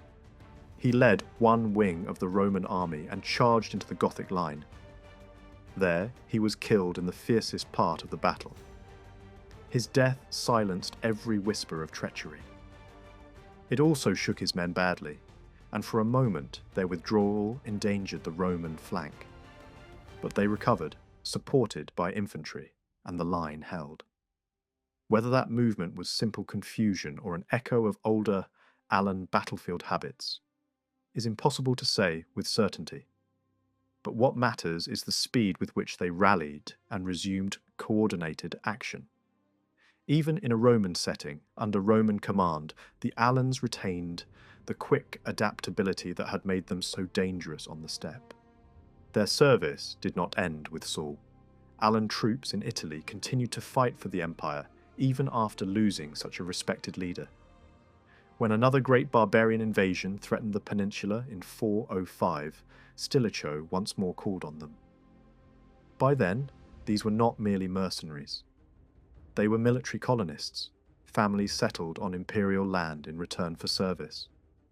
Contemporary observers could say that the Alans had adopted the ways of Latium. That phrase captures something essential about them. Long before entering the Roman world, the Alans had shown a strong capacity both to absorb outsiders and to be absorbed themselves. In Italy, that pattern repeated itself. They remained horsemen of steppe origin, but they were also becoming Roman in habit, loyalty, and settlement. Their military importance went beyond the battles in which they fought directly. Alan cavalry contributed to the transformation of the Roman mounted arm. Late Roman military thought openly recognized that the empire had learned from steppe peoples, such as the Alans, Goths, and Huns. Their handling of the lance, their riding skill, their mobility, and their battlefield flexibility helped reshape Roman cavalry into a far more effective force than it had been in earlier centuries. This change came at a cost, because some saw in it the decline of the old Roman infantry tradition. Still, by the late 4th and early 5th centuries, cavalry had become the prestige arm of the imperial military, and Alan example had played a major part in that shift. The official paperwork of the empire does not always make the Alan presence easy to identify. Military colonies in Italy are often labelled with broad terms such as Sarmatian, and such language can conceal a more mixed reality. But the evidence from commanders, battles, legal texts, and place names suggests strongly that many of those settlements included Alans, or had become partly Alan over time. Bureaucratic language often froze older labels in place long after the living population had changed. In northern Italy, especially, the picture that emerges is not of isolated foreign contingents, but of an interconnected network of military communities, some originally Sarmatian, some Alan, some mixed, all tied to the defence of roads, alpine approaches, and strategic cities. The Alans were woven into that system deeply enough to leave a lasting mark. While this was happening in the west, another line of Alan prominence was unfolding in the east. At Constantinople, Alan generals and political figures rose to extraordinary influence. For nearly half a century, one Alan family stood near the centre of power. Their success rested partly on personal ability, because they proved themselves in war and state service, but it also depended on timing. The East Roman world had developed a strong hostility to Germans, especially after repeated crises involving Gothic troops and Germanic commanders. The Alans, though still barbarians, were not Germans. That distinction mattered enormously. When anti-German feeling exploded in the East, Alans and Huns helped the Roman side survive. In the aftermath of the fall of Gainas and the destruction of his followers, the Alan Ardaburius and his son Aspar emerged as men of major consequence. Their power rested not only on military talent and court politics, they also had access to Alan support from regions around the Black Sea. Alan communities remained established in the eastern Crimea and along parts of the western Black Sea coast. Some of these groups had been federates of the empire for years. They gave the Constantinopolitan Alan leadership a broader military base than a simple palace clique would normally possess. In this sense, Aspar and his family were not isolated soldiers of fortune. They stood at the centre of a network linking court politics, frontier military power, and non-German barbarian identity. Once their position was secure, they acted with great political intelligence. Marriage alliances were arranged not only with Roman families, but also with powerful barbarian houses. Even the naming of sons reflected this flexibility. One son bore an Alan name, another a Roman one, another a Germanic one. The family clearly understood that power in the 5th century depended on crossing boundaries of ethnicity and making use of all available connections. At one point, these strategies came close to placing an Alan on the imperial throne itself. But this eastern chapter ended violently. Emperor Leo, determined to break Aspar's dominance, struck first. Aspar and Ardaburius were murdered inside the palace. Another son escaped badly wounded, and a younger son survived because he was absent. With that, the great Alan episode at Constantinople came to an abrupt and bloody close. Still, Alan history did not end there. Another and perhaps even more far-reaching story was unfolding among the Vandals. When the Huns had broken the old order on the steppe, some Alan groups fled west and eventually joined Vandals in Pannonia. Pressure from other migrating peoples, combined with the limited resources of the region, pushed these Vandals and Alans onward. Eastward movement was blocked by other forces pressing in the same direction, so the only real choice was to move farther west. Stilicho, always alert to the military value of such peoples, tried to settle them in Noricum and Rhaetia as Roman allies. The arrangement failed. In the winter of 401, they began plundering the very provinces they had been expected to defend, and Stilicho drove them back beyond the frontier. A few years later, they returned in dramatic fashion. At the end of 406, they crossed the frozen Rhine and entered imperial territory again. One Vandal group under Godegisel was caught by Rome's Frankish allies and badly mauled, and the king himself was killed. The survivors might have been destroyed had an Alan force not intervened. These Alans, probably led by Respendiel, struck the Franks, defeated them, and saved the Vandals from annihilation. That moment established a bond that would shape the future of both peoples. As so often in this period, not all barbarians made the same choice. One Alan leader, Gore, reached terms with the Empire and accepted settlement. Other Alans and Vandals did not. They spread through Gaul in plundering bands, striking towns and cities across a huge area. The exact route of their devastation is difficult to reconstruct, but the scale was clearly serious. What matters more than the itinerary is the pattern. These groups do not appear as neatly separated by tribal lines. Vandals and Alans moved together, fought together, and seemed to have divided into raiding groups that mixed peoples, rather than keeping them distinct. Alan mobility and Vandal numbers reinforced one another. The local Roman population seems, in many places, to have offered little organised resistance. Contemporary moralists were quick to condemn this.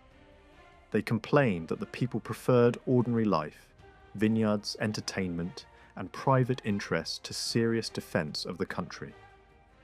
Whether that judgment is fair or not, it reveals the gap between a provincial civilian society and mounted invaders able to move quickly from one district to another. Even where Roman armies were present in Gaul, political confusion and competing ambitions made coherent resistance difficult. Some barbarians entered Roman service during this chaos, and there are signs that Alans did so in significant numbers. A special force known as the Honorians served under Gerontius, one of the leading commanders of the usurper, Constantine III. These troops were treated with unusual favour and later allowed other Alans and Vandals to pass into Spain without opposition. It is very possible that many of them were Alans themselves, settled in the passes of the Pyrenees, and then unwilling to block the advance of their own people. Once in Spain, the Alans and Vandals repeated the pattern seen in Gaul. They raided widely, while much of the local population shut itself inside strongholds and waited. The mounted invaders did not waste energy on prolonged sieges. Instead, they devastated the countryside so thoroughly that hunger became one of the worst consequences of their arrival. Eventually, however, raiding gave way to settlement.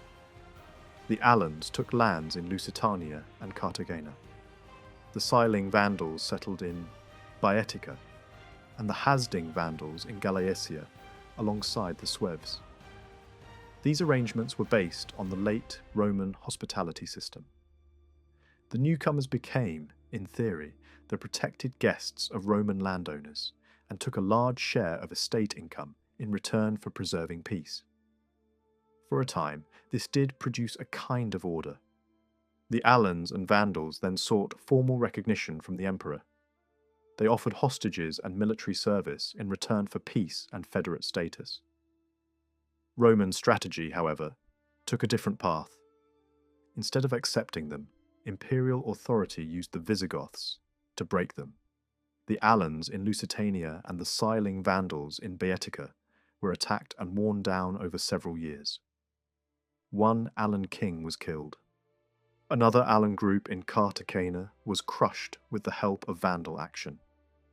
In the aftermath, Vandal leadership under Guntharic came to dominate what remained of both Vandals and Alans in Spain.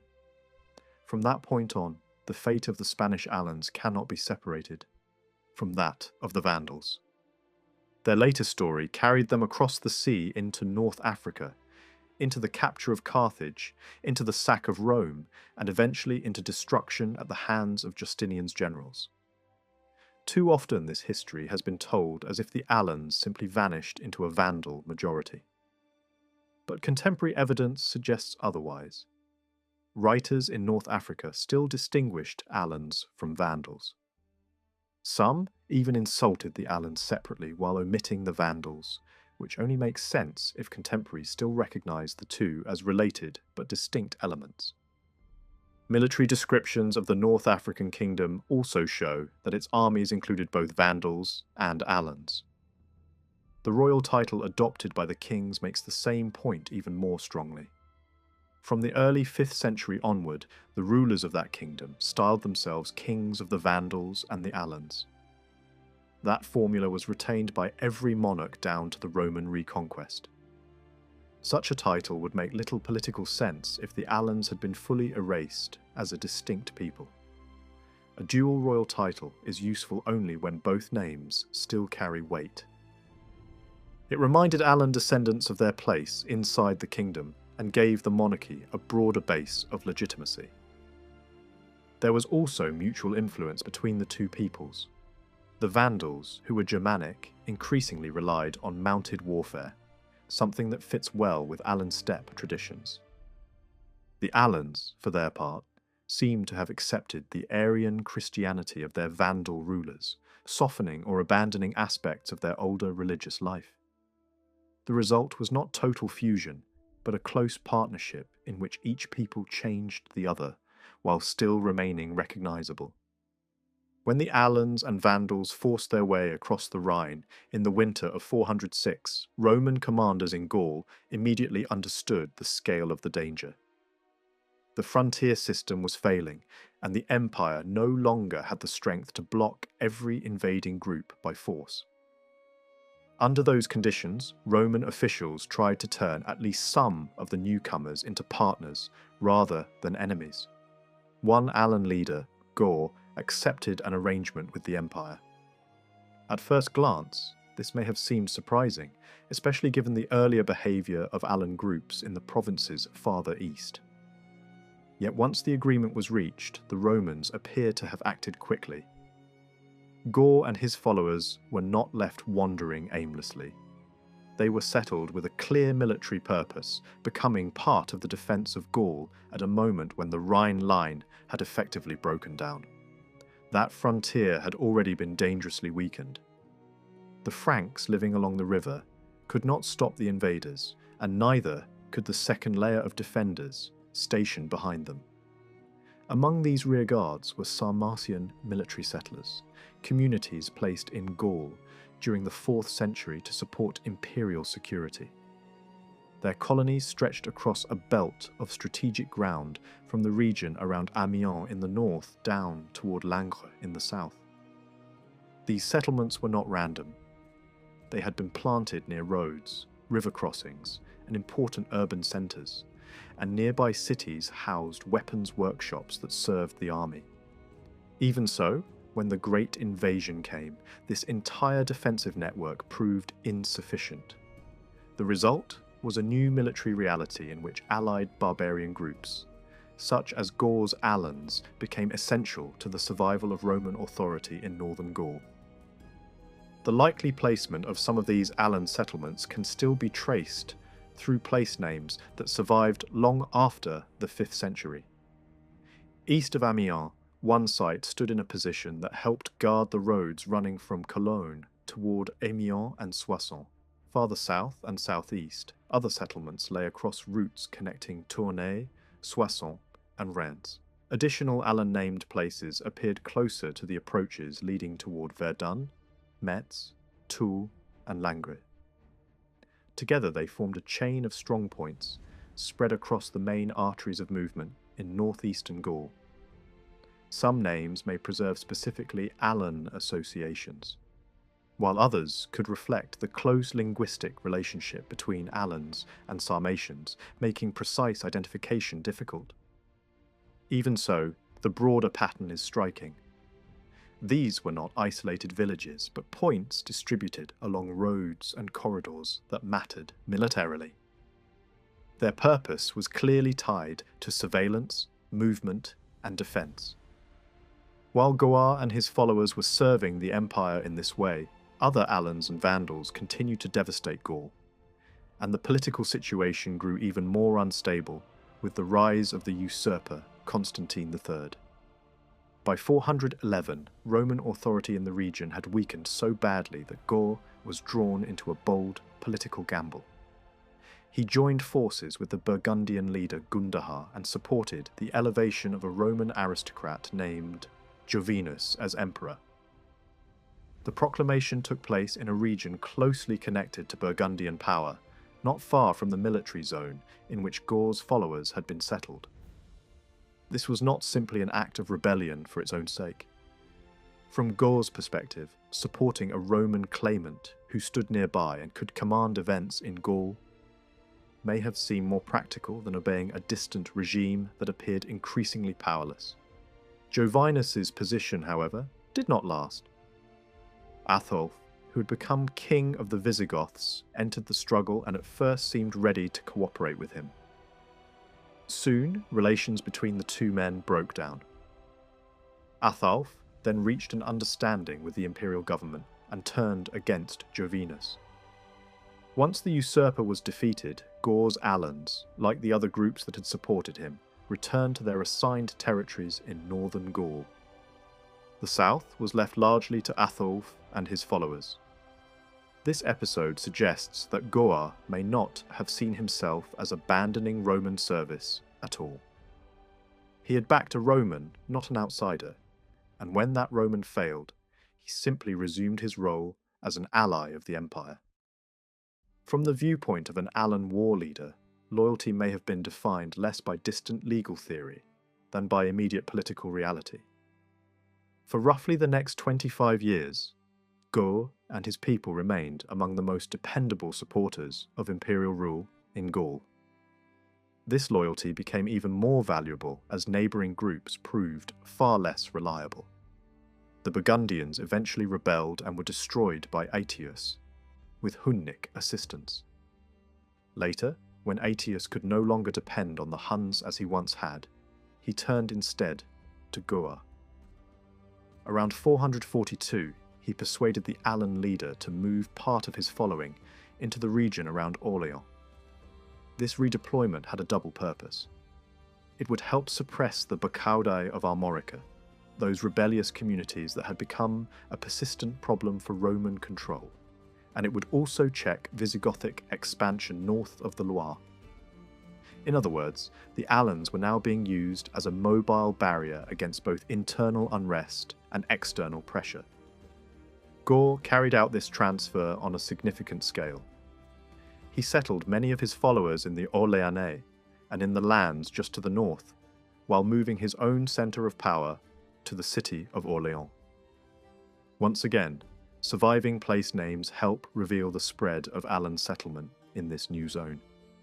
Across parts of the Eure, Eure-et-Loire, Seine-et-Oise, and Loiret, A cluster of names associated with Alans appears in a pattern that reflects organised occupation rather than scattered migration.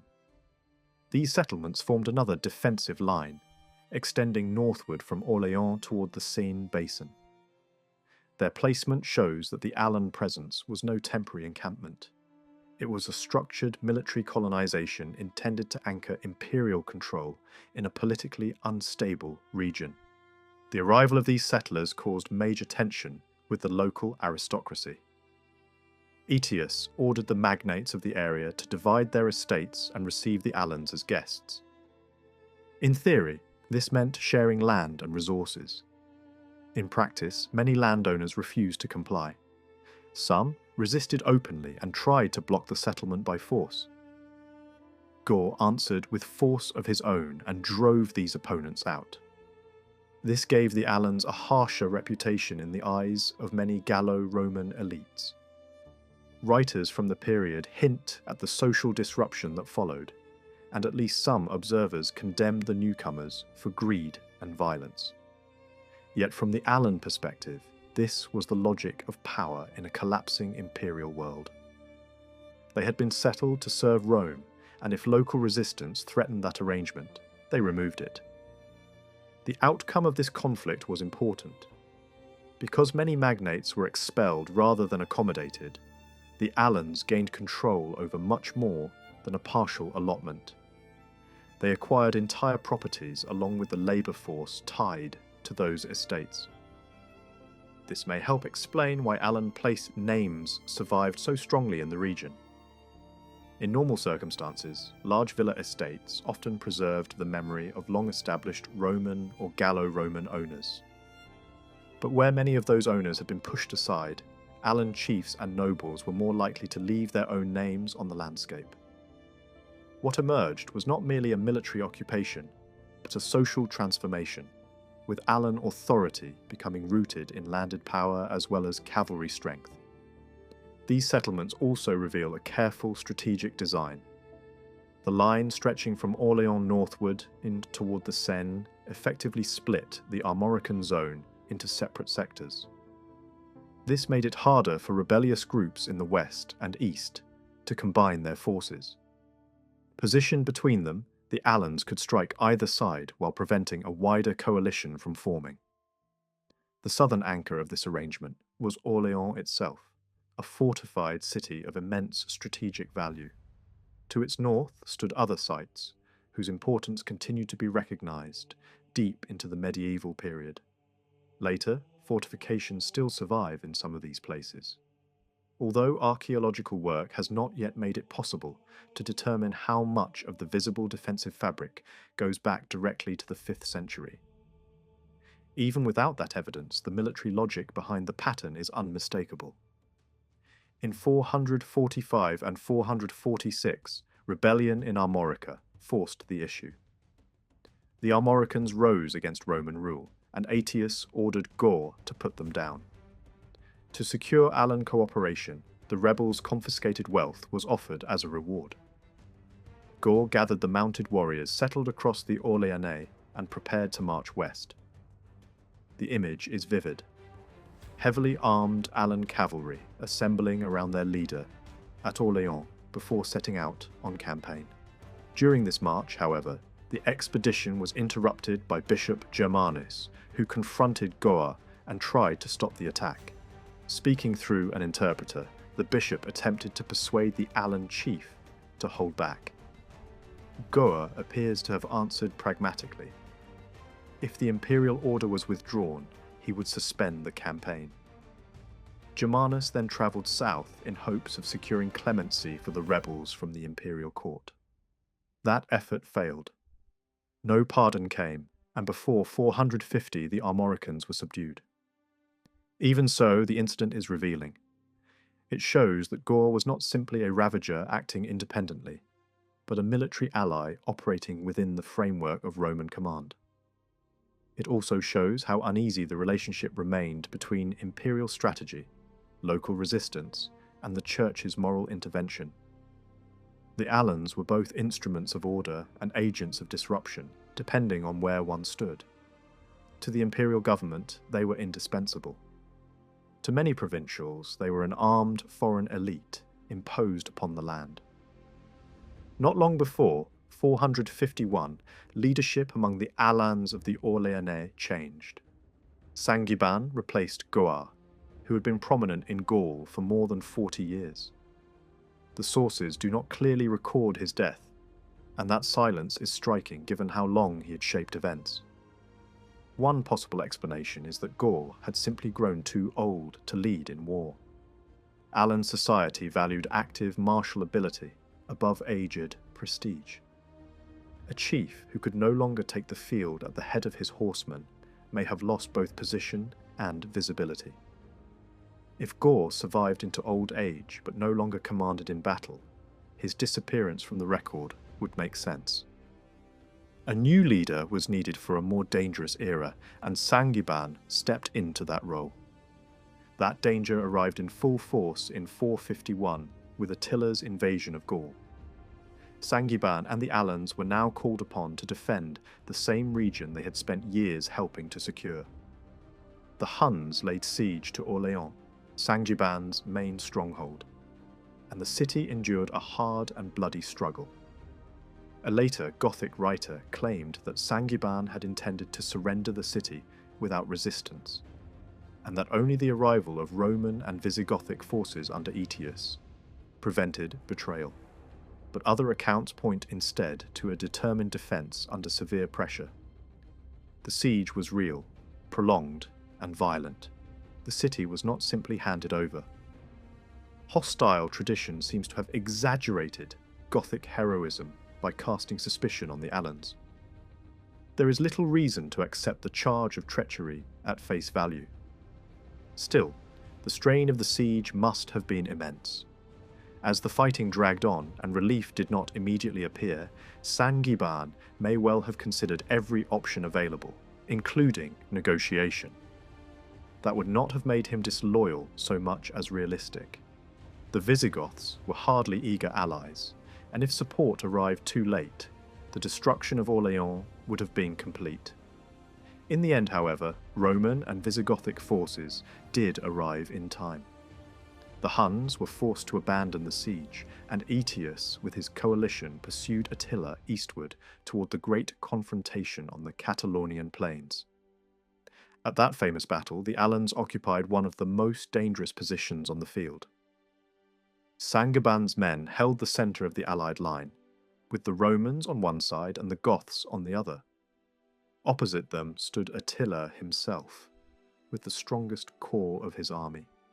The position assigned to the Alans was not a trivial one. It exposed them directly to the most violent pressure of the Hunnic assault. Yet they held. While the Roman wing maintained control of elevated ground and blunted enemy attacks, the Alan centre absorbed the force of Attila's charge and prevented a breakthrough. Only after the attack had stalled did the Gothic wing launch its decisive offensive. The performance of Sangiban's warriors was therefore essential. Without their endurance at the centre, the battle could have ended very differently. Later, hostile interpretation claimed that Aetius placed the Alans in the middle because he feared they might run away if stationed elsewhere. That explanation is difficult to accept.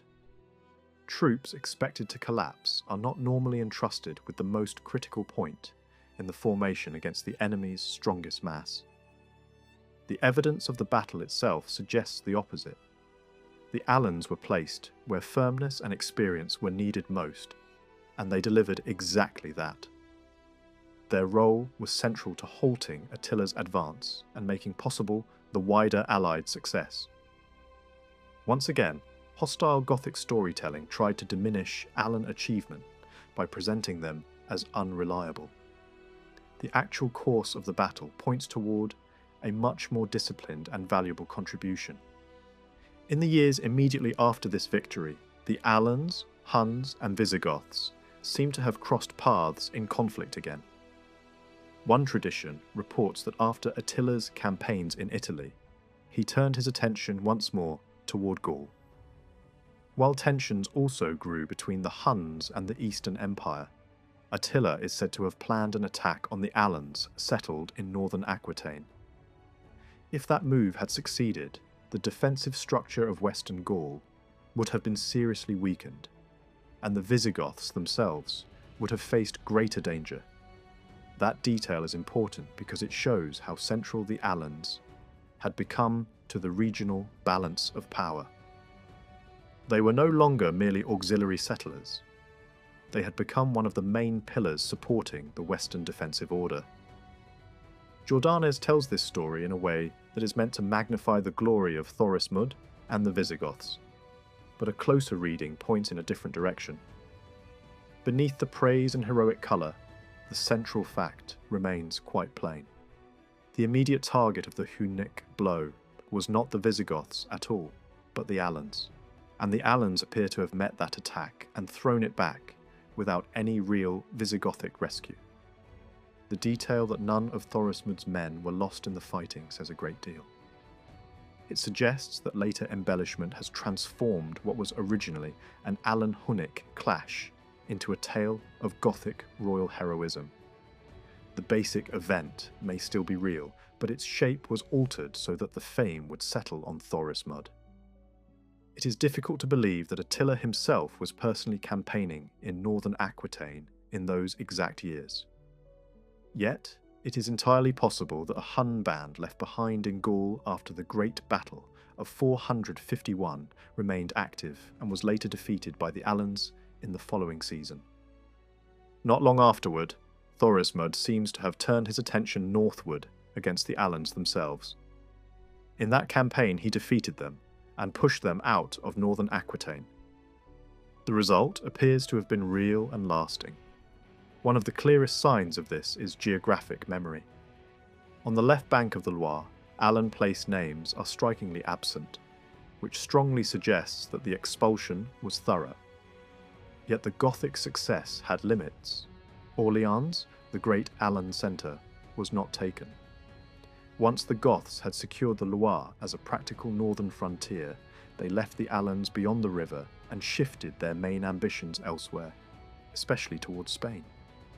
In that sense, the struggle ended, not with complete destruction, but with a new balance.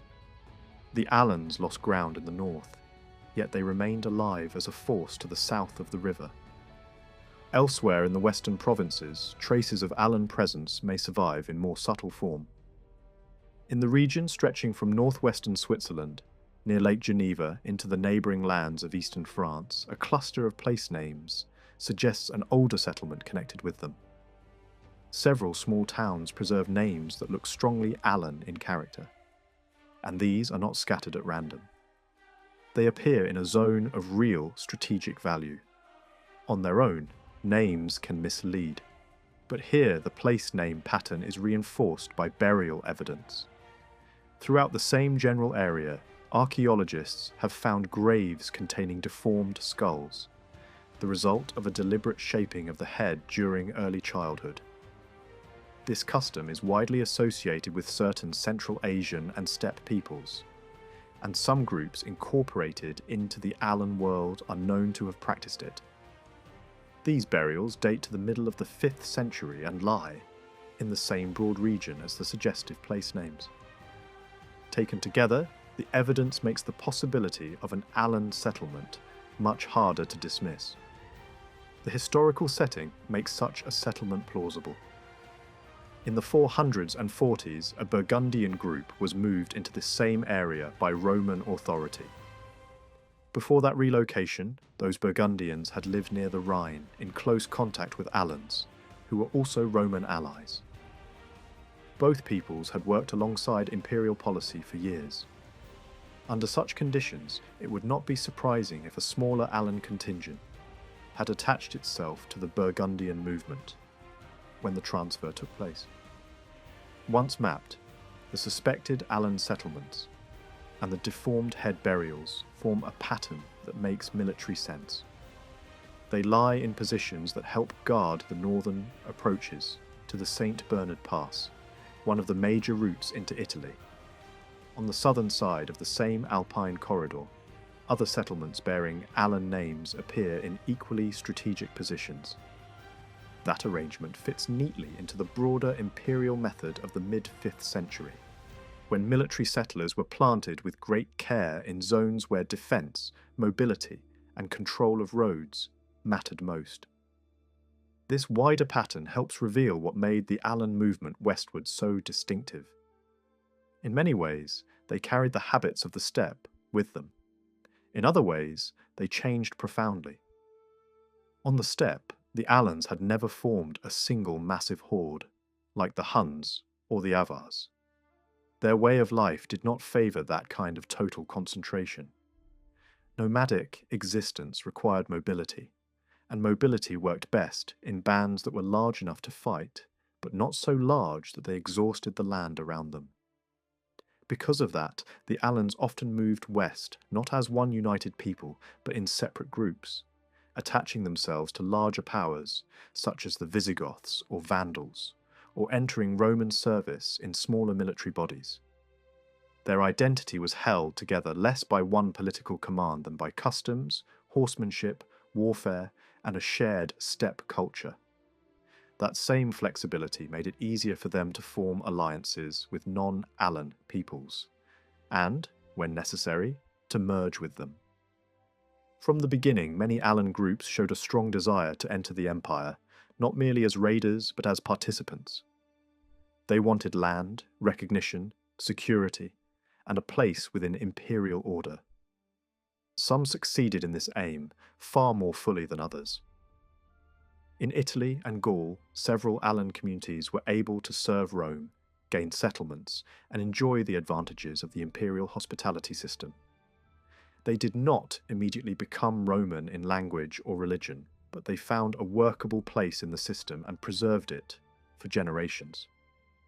Elsewhere, especially in Spain and then North Africa, the result was very different.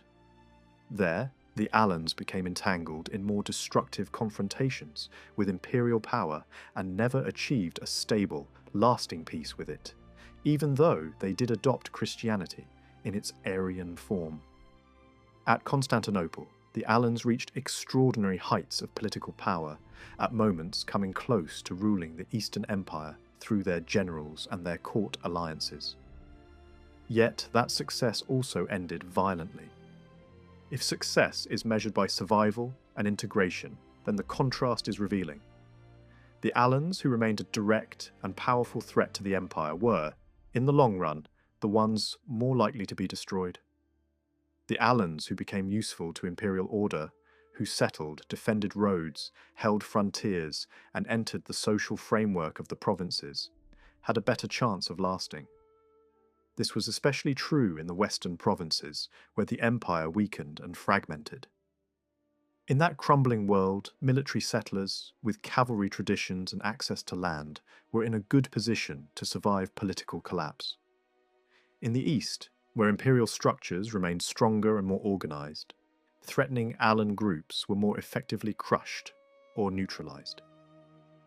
In the west, where Rome failed but society endured, some Alans found a path into the emerging aristocratic order of the early medieval world. This transformation was one of the most important changes in their history. Within only a few generations of coming west, the Alans who succeeded in settling had changed, from nomadic warrior herders into sedentary landholders. Yet this did not mean that they ceased to be a warrior elite. On the contrary, much of their older social structure remained intact, simply placed on a new economic foundation. On the steppe, fighting men had formed the dominant layer of society. In the provinces, that dominance could continue only if the horsemen had the time, land, and wealth to maintain it. Cavalry warfare was expensive. Horses had to be kept and trained. Weapons and armour had to be maintained. Skill had to be practiced. A man burdened by peasant labour or trapped in a dependent agricultural life could not sustain that kind of military role. The imperial hospitality system solved that problem. By granting land and revenue to military settlers, it allowed the Alans to preserve their mounted military way of life, while entering Roman society at a relatively high level. They did not become peasants. They became a land-holding warrior class. In place of wagons and herds moving endlessly across the steppe, they now possessed estates, rights, and obligations tied to fixed regions. But the social logic remained familiar. They still stood above the producing population. They still defined themselves by war. They still retained the prestige of cavalry service, in a world where Roman institutions were breaking apart. This combination of landholding and military identity was especially powerful. By the end of the 5th century, writers in Gaul no longer spoke of the Alans as if they were still a clearly separate tribal people. That silence can be understood in several ways. It could mean they vanished from Gaul, that they were destroyed, or that they were absorbed into the surrounding world so successfully that they no longer stood apart in the eyes of contemporaries. The last explanation is the most convincing. There is no real sign of mass departure, and no evidence of total destruction. What does remain is memory in the landscape itself. Across Gaul, a surprising number of place names still preserve traces of Alan settlement or influence. That matters, because names endure only when people endure. If the Alans had simply disappeared after only a few generations, that mark on the land would be much weaker. In fact, their footprint in place names appears more impressive than that of the Visigoths in Aquitaine, even though the Goths were more numerous and their kingdom lasted longer. The same pattern appears in personal names. Alain and its many forms survived with remarkable strength as both given names and family names. In some regions north of the Loire and in Aquitaine, the name Gaur also remained alive. The Alans, then, did not vanish. They passed into the population so deeply that their separate identity faded, while their presence remained. The first great step in that process had begun almost as soon as they entered the western provinces. Once settled under the Roman hospitality system, they gave up the wandering life of the steppe and accepted a sedentary existence based on landholding and military service.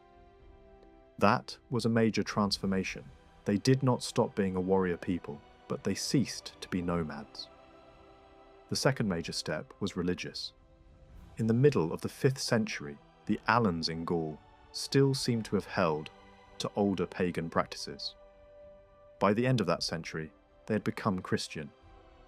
More importantly, they did not simply become Christian in a vague or divided sense. They appear to have entered the world of Orthodox Christianity rather than Arian belief. Later, churchmen could speak of them as Christians without embarrassment, and some even confidently attributed their conversion to earlier holy figures, which would only have been possible if the memory of their actual conversion had already faded. That fading itself is revealing. It suggests not only that the Alans converted, but that they had by then blended so thoroughly into the Christian societies around them that their older religious difference was no longer a living issue. The life of Saint Goar shows this process in personal form. He was born in Aquitaine during the early 6th century.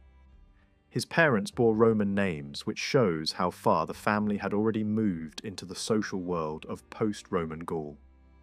Yet they still remembered their Alan inheritance strongly enough to name their son Gaur, perhaps in memory of the famous Alan leader of an earlier generation.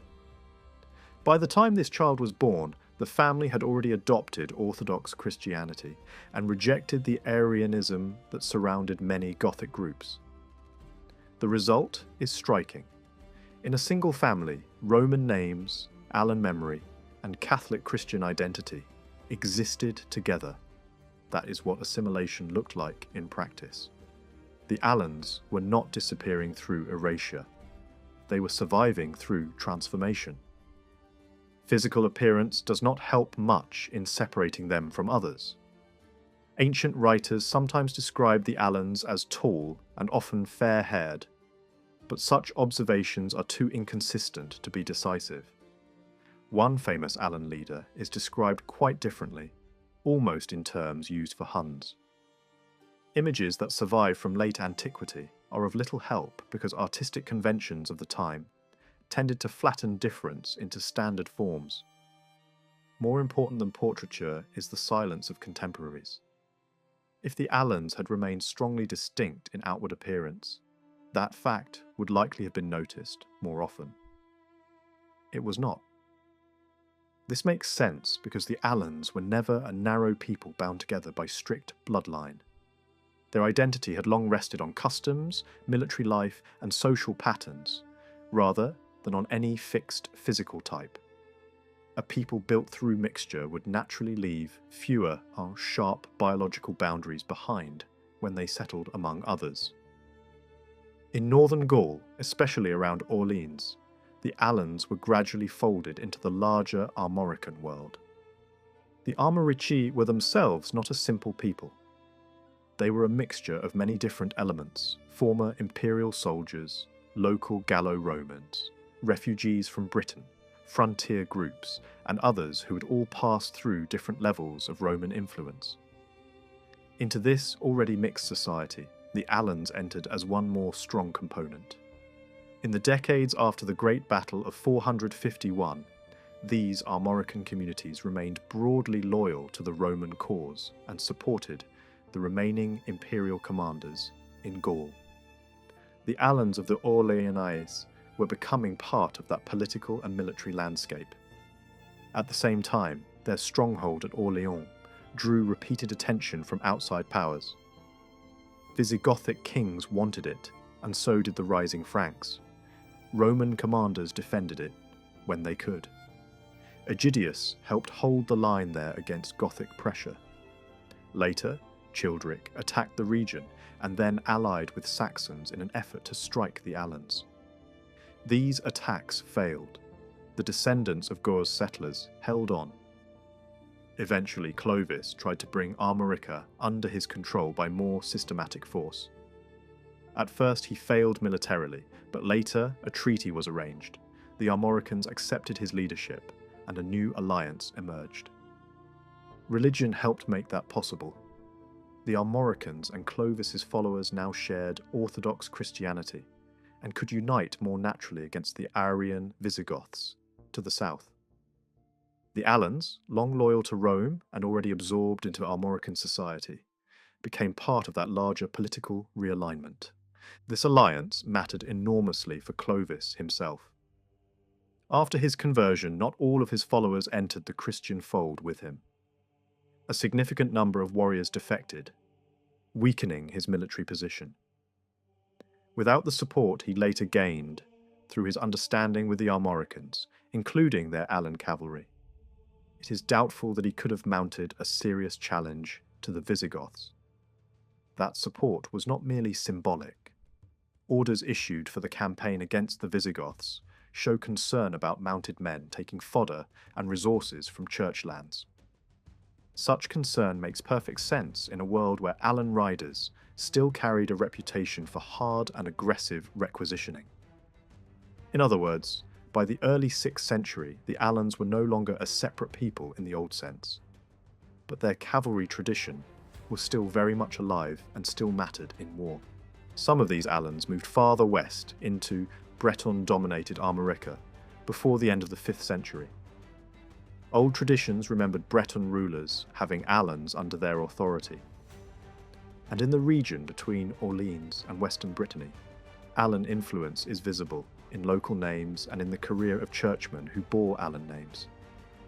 One place in particular, later known as Langis, may preserve the memory of an Alan settlement founded during this movement westward. Such naming is telling. It suggests a community already on the way toward assimilation, yet still conscious enough of its past to preserve an ethnic memory in the landscape. That kind of naming often appears at the exact moment when a people begins to lose its old identity, and therefore tries to hold on to it in symbolic form. Place names farther west continue the same pattern. Along the coast and inland through Brittany, several names preserve Alan echoes. This matters because it shows the movement was not accidental or isolated. Alans did not remain fixed only in the Orleanese. They spread into western Armorica and entered the social fabric there as well. By the middle of the 6th century, western Armorica was ruled by magnates over a deeply mixed population that included Celts, Romans, Germans, and Alans. In at least one reliable tradition, 4 different languages were spoken in the lands of one such ruler. That suggests that Alan's speech itself may still have survived in some places long after the initial settlement. The Alans were being absorbed, but not so quickly that all traces of difference vanished at once. Armorican tradition itself seems to have remembered the Alans with unusual intensity. In some early genealogical stories circulating in the region, the Alans were given a place of astonishing prestige. One account made an eponymous Alan figure the first man of Europe after the flood, turning other European peoples into descendants of a line that passed through him. This was not sober history, of course, but its meaning is clear.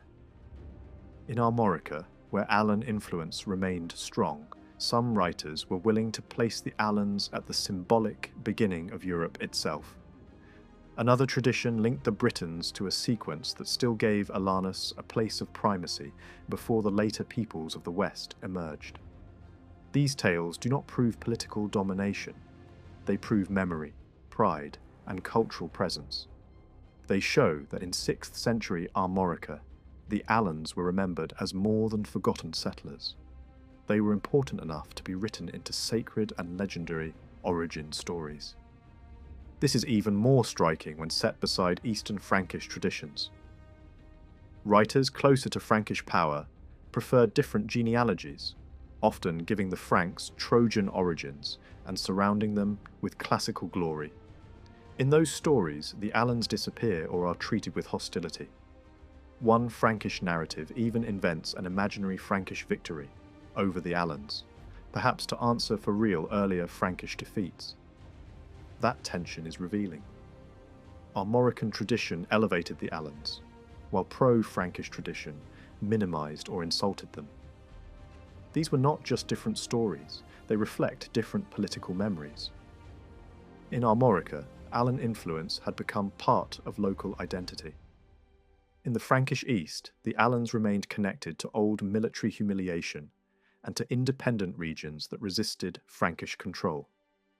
One genealogy from the late 6th or early 7th century goes even further by placing an Alan figure at the beginning of a line of Roman rulers in Gaul. The names are garbled, but the intention is plain. Alan memory was being attached to the Roman cause in Gaul and to the leaders who had opposed Huns, Goths, and other enemies. This was another attempt to claim dignity through the past. The Alans, now assimilated into Armorican society, no longer ruled as a separate people.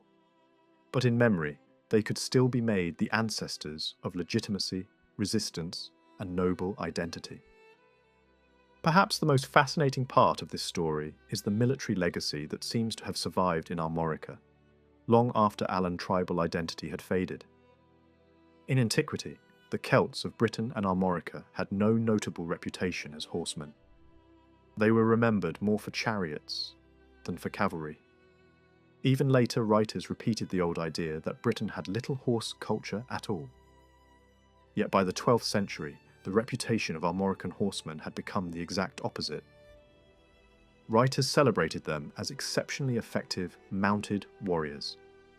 Some explain this in religious or legendary terms, but such explanations only make sense because a reputation already existed and demanded a cause. There is reason to suspect that the Alans provided that cause. Their military customs were strongly equestrian. They disdained fighting on foot and considered going about on foot almost shameful. Their tactics, inherited from the steppe, emphasized mobility, javelins, mounted shock, rapid changes of direction, and fearsome cries in battle. Some could use mounted wedge formations, others relied on swerving attacks, feigned retreats, and repeated missile strikes before closing in. Unlike some steppe peoples, the settled Alans of the West also used armour for both rider and horse. This combination of speed and protection gave them a distinctive style of war. Descriptions of Breton horsemen from the early medieval period show remarkable similarities. Breton cavalry is repeatedly described as fighting on horseback, hurling javelins, moving quickly, and avoiding the kind of heavy dismounted combat that became common among Norman and Anglo-Norman knights. One observer even remarked that Breton tactics resembled those of the Magyars, another steppe-derived mounted people. That is an extraordinary comparison, because it suggests that by the 10th century, long after the first Alan settlements, Breton cavalry still preserved patterns of warfare that looked recognisably steppe in character. Since no other major steppe settlers are known to have shaped early medieval Armorica in this way, the Alan connection becomes highly plausible. The persistence of this mounted tradition matters all the more because it seems to have set the Bretons apart from their neighbours. In the great battles of the Anglo-Norman age, many knights fought on foot. Kings and barons dismounted in large numbers, and infantry-style combat remained central. Yet Breton horsemen often stayed mounted where others did not. This difference cannot easily be explained by equipment, because Breton and Norman arms and armour were broadly similar. A more convincing explanation is cultural. The Bretons may have inherited, through the Alan element inside Armorican society, an old prejudice against fighting on foot. What had once been a steppe attitude could have lived on inside a regional military tradition for centuries. If that is true, then the Alans did far more than leave behind place names and personal names. They may have helped create one of the defining military reputations of medieval Brittany. The cavalry culture later admired in Armorica would then be, in part, the long afterlife of an Alan steppe inheritance adapted to a new world. Their original identity disappeared, but their habits did not vanish so easily. They entered the soil, the names, the saintly legends, the genealogies, the politics, and perhaps even the martial instincts of the land they settled. One more Alan gift to the warfare of Western France may have been the feigned retreat. This was one of the classic fighting methods of the steppe, and the Alans were known for using it with great skill. The tactic was simple in appearance but deadly in practice. A mounted force would pull back as though beaten, tempting the enemy to break formation and chase after what looked like a fleeing opponent. Once the pursuers lost order and confidence turned into recklessness, the retreating horsemen would suddenly turn, regroup, and strike. Centuries earlier, Roman commanders had already studied this method carefully because the Alans used it so effectively. There are even signs that Alan troops in Roman service in Italy employed the same tactic against the Visigoths. By the 9th century, horsemen in Armorica were still using it often enough for outside observers to notice. One writer, comparing Breton fighting methods to those of the Magyars, pointed out that both peoples made dangerous use of the false retreat. That detail matters because it suggests that the old steppe habit had not vanished. It had been carried west, absorbed into local practice, and preserved long enough to become part of the military character of the region.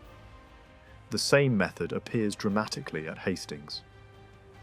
Norman and Breton cavalry used the feigned retreat with great success against the English line. At one stage of the battle, mounted forces pulled back in apparent disorder, giving the impression that they had failed and were now in flight. The English believed the moment of victory had come, broke their ranks, and rushed forward in pursuit. That was exactly what the attackers wanted. The horsemen turned, enclosed the men who had surged ahead, and cut them down. One account says the trick was used more than once. The first time, it was the Bretons under Count Alan who carried it out, and his role in the battle was later remembered as especially prominent. None of this proves that the Bretons learned the tactic only from the Alans, because military practices can travel in many directions. But in a region where Alan influence had been broad and long-lasting, it is not hard to see how such a method entered the local art of war, and then passed naturally to neighbouring peoples like the Normans, who were always willing to adopt whatever worked. The southern Alan settlements in Gaul seem to have had a harder fate than those in the north and west. After breaking away from their Visigothic allies in the early 5th century, these Alans were settled in the lands between Toulouse and the Mediterranean. Not many years later, however, the very Goths they had abandoned returned from Spain as imperial allies and established dominance over the southwest. That changed the balance completely. The Alans in this region now lived under the shadow of a Visigothic power that was politically strong and religiously different. The Goths were Arians, while the Alans, though pagan at first, eventually became Orthodox Christians. This tension may help explain why Alan influence survived less strongly in the south than in Armorica. Even so, it did not disappear. Place names remained. Personal names such as Alanus and Goa continue to appear, which suggests not only descent, but also cultural prestige. A name can survive when a tribe does not, and sometimes names tell the clearest story of all. One man from this world was Guric, whose name appears in several forms. He served the Visigothic king at Toulouse, and held a high position. He was given responsibility for overseeing the preparation of a law code for the Roman inhabitants of the kingdom. That choice was probably not accidental. An Orthodox Christian of Alan background would have been well suited for dealing with Roman jurists and clergy inside a Gothic state. The Alans of southern Gaul had long experience in cooperating with Roman institutions, and a man of that background could move more easily between the Gothic court and the Roman population. But politics in this world were dangerous. After the Visigothic defeat by Clovis, when the Frankish conquest swept through Aquitaine, Guric fell into the hands of the new Visigothic ruler and was eventually murdered. His fate shows both how important such men could become and how exposed they were when kingdoms fell apart. Another figure bearing the same old Alan name was Saint Gaur, born in southern Gaul during the 6th century. His parents had Roman names, but they remembered enough of their heritage to give their son an Alan one. That detail is revealing. By then the family had already moved a long way into the Roman Christian world, but memory had not completely faded. Gaur chose the religious life and eventually travelled far from his birthplace to settle in the Rhine region as a hermit. At first, this journey might seem strange, but eastern Gaul had also known Alan's settlement, and the route from Aquitaine to the Rhine was not just a road across space. It was also a path between older zones of Alan presence. Whether that influenced him or not, the possibility remains suggestive. His story is unusually calm for the age, but one episode may preserve something of an older Alan social instinct. Gaur became known for receiving visitors generously, giving them food and a place to sleep. This hospitality brought criticism because hermits were expected to fast more strictly. He was accused of gluttony simply because he ate breakfast with his guests. His defense was striking. He argued not only that holiness did not consist in food rules alone, but that true hospitality required a host to share the meal rather than stand apart from it. That is a very old nomadic principle. To eat with a guest is to accept him fully. To withhold that gesture is to remain distant and guarded. In this way, a saint living in the Christian world of Gaul may still have preserved, almost unconsciously, an ancient social ethic from the steppe. A later Guric, also known by another name, rose even higher. He came from the Albigeois and eventually became Bishop of Metz in the early 7th century.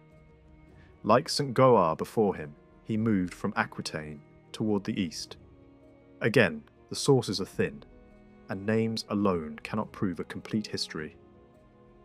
But they do matter. During these centuries, whenever a clearly Alan name appears in the West, it appears in regions already known to have had Alan, settlement or influence. That pattern is too consistent to ignore. Someone called Gaul or a related form was very likely either of Alan descent or shaped by an environment in which Alan memory still carried meaning. The name itself also tells a story. In Latin, it appears one way, in Greek another, and in Germanic usage it could take on different forms again. What began as an Alan name was adapted as it moved through Roman, Gothic, and Frankish worlds. That is exactly what happened in life as well. One and the same heritage could look Roman in one setting, Germanic in another, and still preserve an older Iranian root underneath. This is visible in the case of a powerful man who married into the Ostrogothic royal line and bore a name that seems to have been a Germanic rendering of the same old Alan pattern. His career suggests that in the Visigothic and Ostrogothic world, some Alans had assimilated even more deeply than their cousins in Gaul, accepting Arian Christianity and moving closer to Gothic political culture. Alan influence in Spain also did not end immediately under Visigothic rule. The feigned retreat continued to appear among Visigothic tactics in later years, and some Alan place names survived there as well. Even in the late 6th century, a local magnate in Galicia bore a strongly Iranian-sounding name, connected with the old horse-centered language of the steppe. These traces show that Alan heritage did not vanish all at once, even if it did not lead to any broader political solidarity. That is another key point. There is no evidence that Alan-descended groups in Gaul, Spain, Italy, or elsewhere maintained a common political identity after settlement. Their ancestors had never formed one vast unified horde, and the West did not create one for them. Instead, local conditions broke them apart even further. Religion divided them. Politics divided them. Some became Orthodox Christians, others Arians. Some served Goths, some Franks, some Romans, and some fought against all of them. Even without political unity, there are faint signs of cultural links between the old Alan settlement zones in Gaul. Archaeology offers one of the best clues. A group of decorated objects, especially belt buckles from the later 6th and 7th centuries, shows a regional artistic style centred in Aquitaine, but also found around Orleans and in a smaller zone near Lake Geneva. This style is mixed, drawing on many traditions, yet two of its recurring motifs stand out as strongly Central Asiatic in character. One is the image of certain four-legged animals, rendered in a way that does not fit the normal artistic language of neighbouring Germanic styles. The other is a small stiff human figure with squared shoulders, downward arms, and bowed legs. That last detail is especially important because it evokes the seat and posture of a horseman shaped by steppe life. Similar figures and animal patterns are known from South Russia and other regions connected with peoples of Alan background. These objects do not prove a direct line of transmission in every case, but their distribution is suggestive. The main areas where they appear are exactly the areas where Alan settlement had been important. No other barbarian people of the West occupied all of those zones at once. The Visigoths ruled the south but had little hold on Orleans. The Franks dominated elsewhere but not consistently in the same areas. The Burgundians were strong near Lake Geneva, but not in the other major clusters. The Alans, however, had touched all of them. That makes it entirely reasonable to see in this artistic style a lingering cultural interchange among regions where Alan descendants still lived, or where Alan memory remained active. The style itself is mixed, and that is fitting, because Alan culture had long been open to absorption and exchange. One especially intriguing object carries an inscription that seems to preserve an Iranian personal name joined with a Roman one. The reading is not perfectly certain, but the lower line appears to contain the name Flavius, followed by a form closely related to an old Iranian name known from farther east. If that interpretation is right, then the buckle belonged to a man living in Gaul, who bore both a Roman public identity and a name rooted in the Eastern heritage of the Alans. That combination perfectly reflects the larger story. These were no longer nomads on the steppe, yet their old world had not been erased. It had been layered beneath Roman names, Christian identities, and local political loyalties. The story of St. Alan in the region of Lavore points in a similar direction, though the tradition itself is tangled and partly rewritten by later hands. Churches in that area were dedicated to him, and local memory associated him with the foundation of a monastery. The surviving life of this saint is clearly not straightforward. It borrows heavily from another saint's biography and adapts details to a new setting. Even so, the strength of the cult and the persistence of the name in that region suggest that Alan memory remained meaningful there for centuries. In a sense, this is how much of Alan influence survived in the West. Not through one continuous political body, but through names, stories, tactics, saints, artistic forms, and habits that no longer looked purely Alan because they had become part of something broader. The story of St. Alan is one of those strange corners of early medieval history where memory, devotion, local ambition, and cultural identity seem to overlap so completely that it becomes almost impossible to separate fact from invention. The problem begins with texts that appear to borrow material from the life of another saint. That kind of borrowing does not automatically make everything false, but it does make the tradition uncertain. What matters even more is that the appearance of Saint Amand within this story creates a meaningful connection between two major regions associated with Alan's settlement, the south of Gaul and Armorica. Amand was a figure of enormous prestige. Born near Nantes, he left behind a wealthy family, travelled widely across Gaul, visited Rome, preached in the north, worked among distant peoples, returned again to Gaul, suffered exile in Aquitaine, moved through royal courts, reached Orléans, became Bishop of Maastricht, and later preached even in Gascony.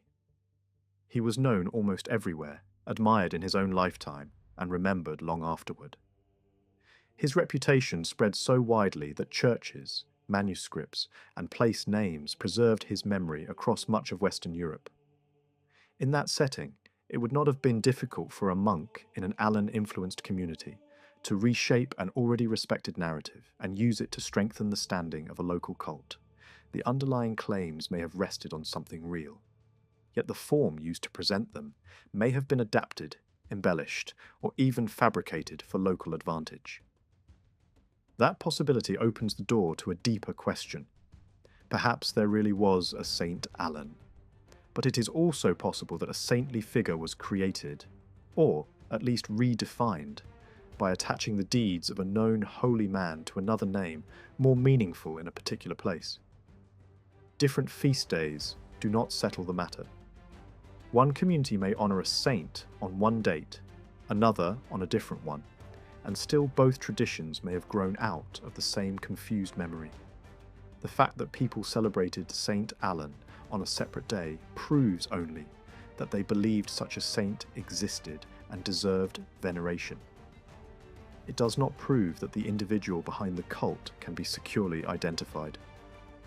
The uncertainty becomes even greater when the cult of Saint Alan in southern Gaul is compared with the one found in Armorica.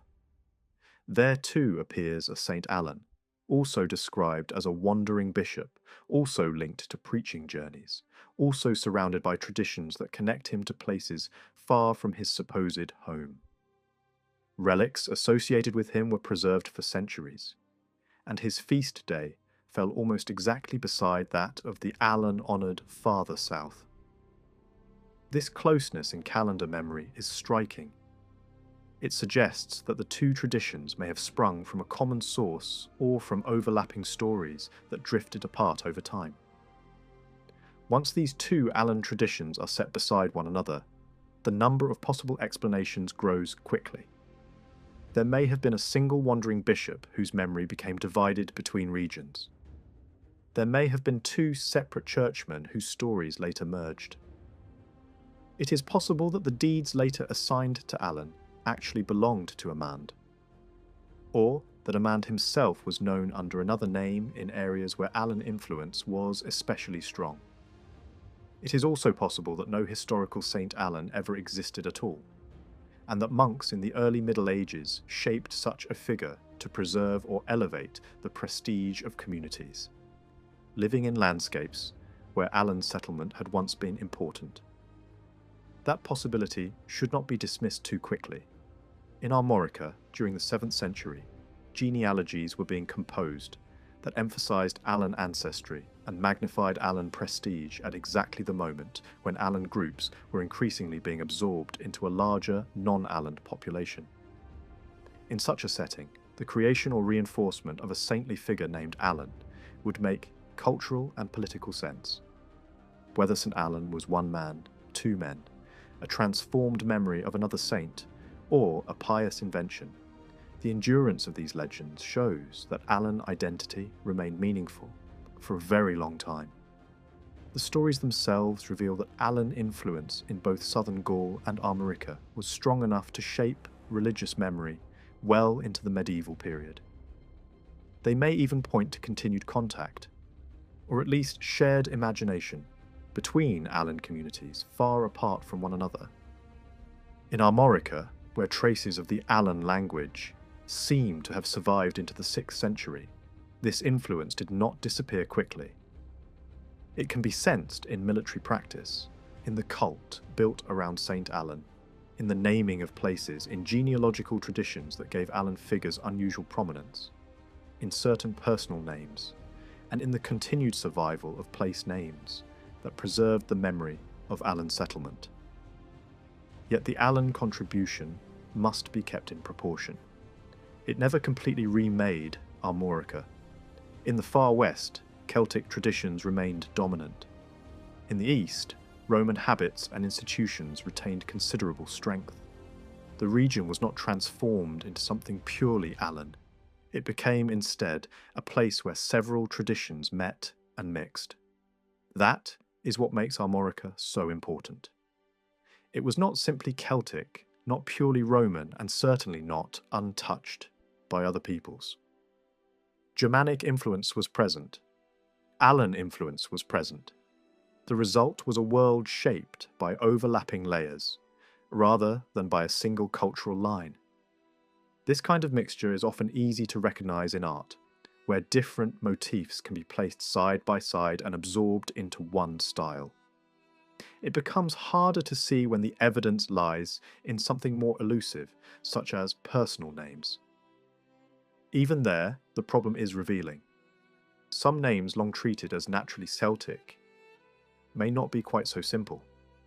The famous name Alain, so familiar in Breton history, was once explained as native and Breton in origin, but that interpretation failed to convince later scholars. Over time, the dominant scholarly view became that Alain and its related forms ultimately come from the Alani of the Eurasian steppe. Even if that conclusion is accepted, it raises a broader challenge.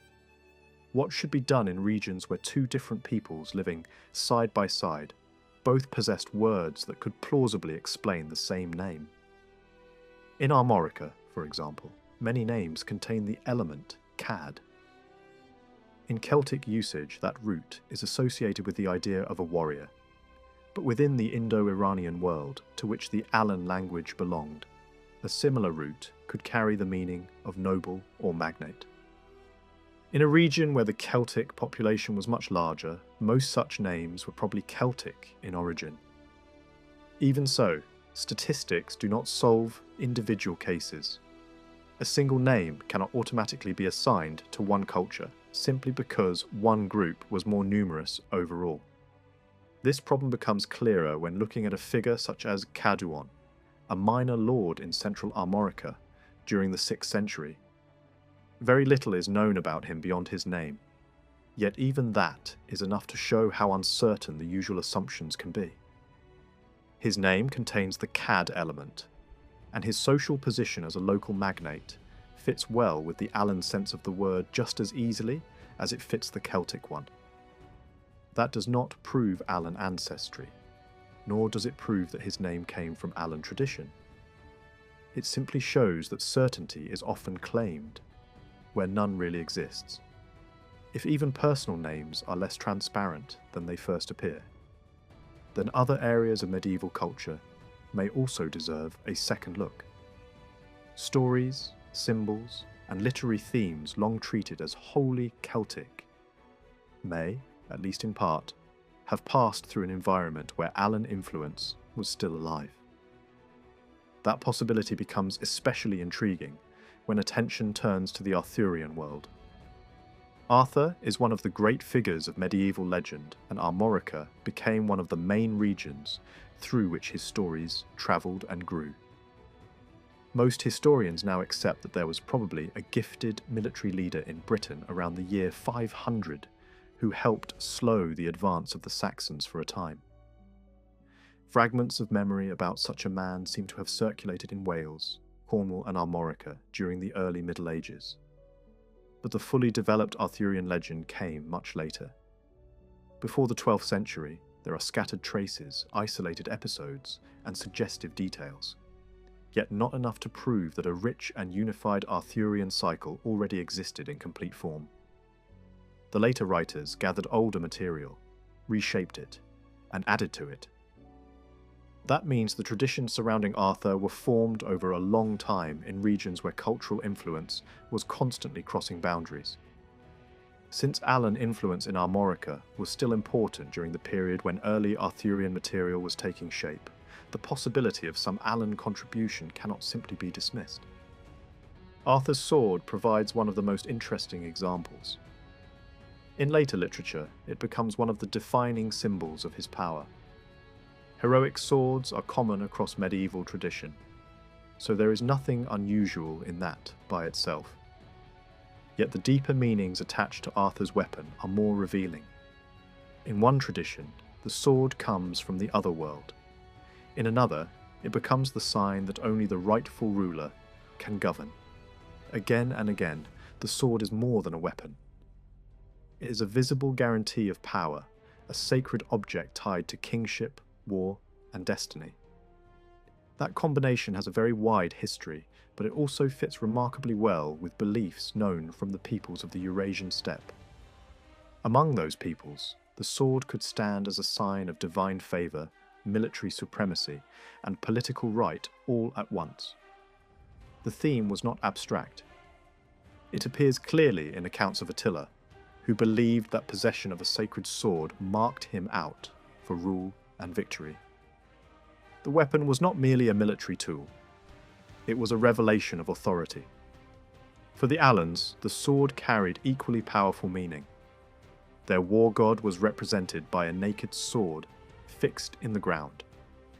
This was not just a symbol of battle. It was also tied to the world beyond death, to the destiny of warriors, and to the sacred order that united military success with spiritual reward. In such a belief system, the sword stood at the centre of political, martial, and religious life. If such ideas found their way into Armorica, the Alans would have been the most likely carriers of them, since they were the only steppe people who settled there in significant numbers. This does not mean that Arthur's sword can be reduced to an Alan import. Medieval symbols rarely come from only one source. But it does mean that the Armorican environment in which Arthurian themes developed was one where a steppe understanding of sacred kingship and the sword could have been present and influential. Another revealing story concerns Conan Meriadoc, a figure linked in some traditions both to Armorica and to the larger Arthurian world. In one account, Conan arrives in Armorica, kills the pagan men who resist him, and keeps the women alive as wives and servants.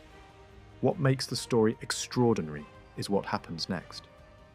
The women are said to have had their tongues cut out so that their foreign speech would not corrupt the language of the conquerors.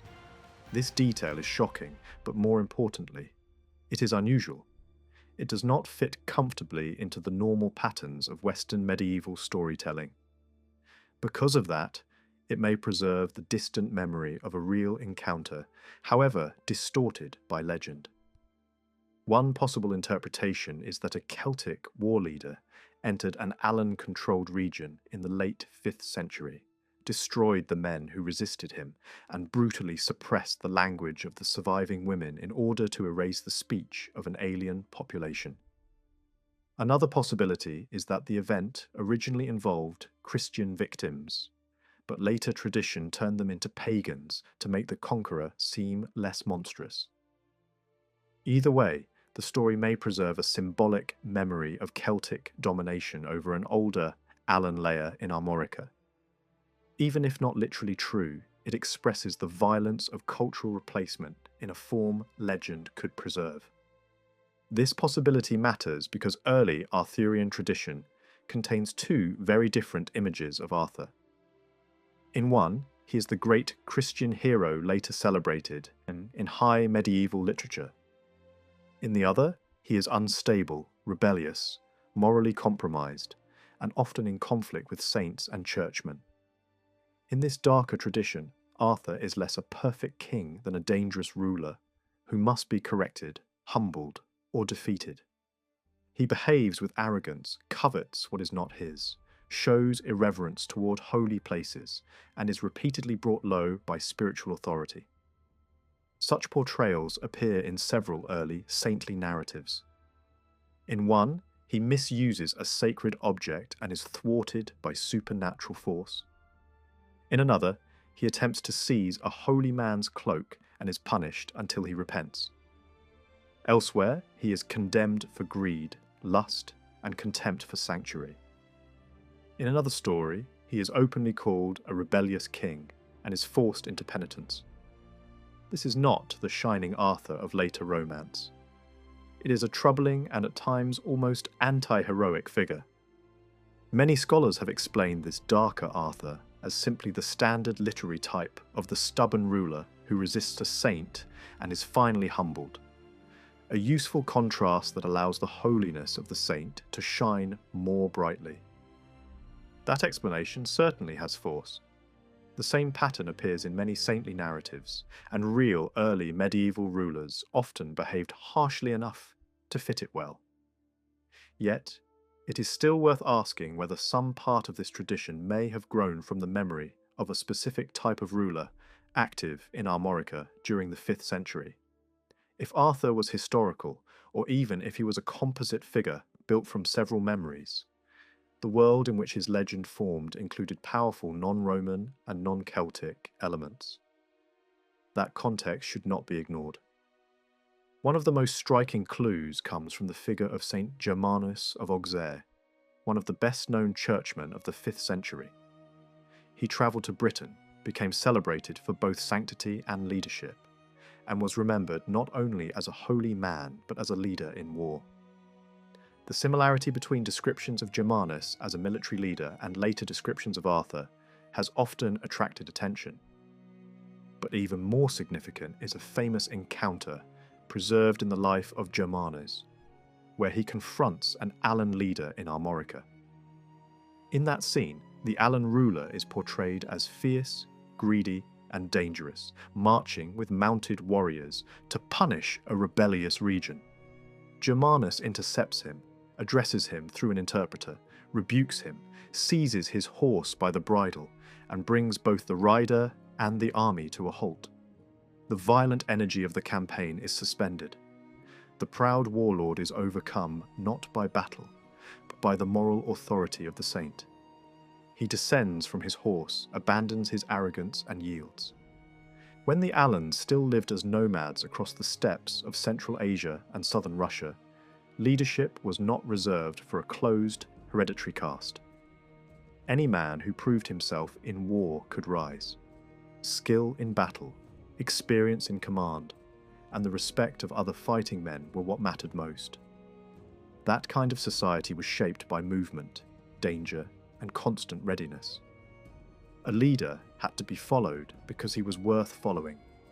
But once Alan groups entered the Roman world and accepted land from the empire, that older way of life began to change. Settlement brought stability. but it also forced a choice. If they had been turned into ordinary military peasants, responsible for farming their own food and producing their own necessities, then their old cavalry tradition would have weakened very quickly. Mounted warfare of the Alan kind was too demanding for that. It required leisure for training, money for horses and equipment, and a way of life that kept warriors free from the daily burden of heavy agricultural labour. That is why the way the Alans were settled in Gaul mattered so much. Roman officials did not simply scatter them as semi-autonomous farming communities expected to feed themselves, like ordinary military colonists of a lower order. Instead, they settled them under the hospitality system. In practice, this meant that agreements were imposed between Roman landowners and the new arrivals over the division of estates, labourers, and revenues. The Alans entered society not at the bottom, but high within it. They were not made into common cultivators. They were inserted into the world of property, military power, and local dominance. In some places, the arrangement was meant to create shared control. But in the region around Orleans, resistance by Roman landowners was answered with force, and the old proprietors were pushed aside. There, the Alans did not merely share wealth. They took over and became the new landed elite. This helps explain why the Alans in Gaul had a deeper and more lasting historical impact than other steppe groups settled under less favourable terms. Once in possession of land and income, they were perfectly placed to join the class of powerful regional lords who dominated local society during the later 5th century and after. Their natural flexibility made the transition easier. They had always shown a remarkable ability to adapt to new environments, absorb outsiders, and themselves be absorbed when necessary.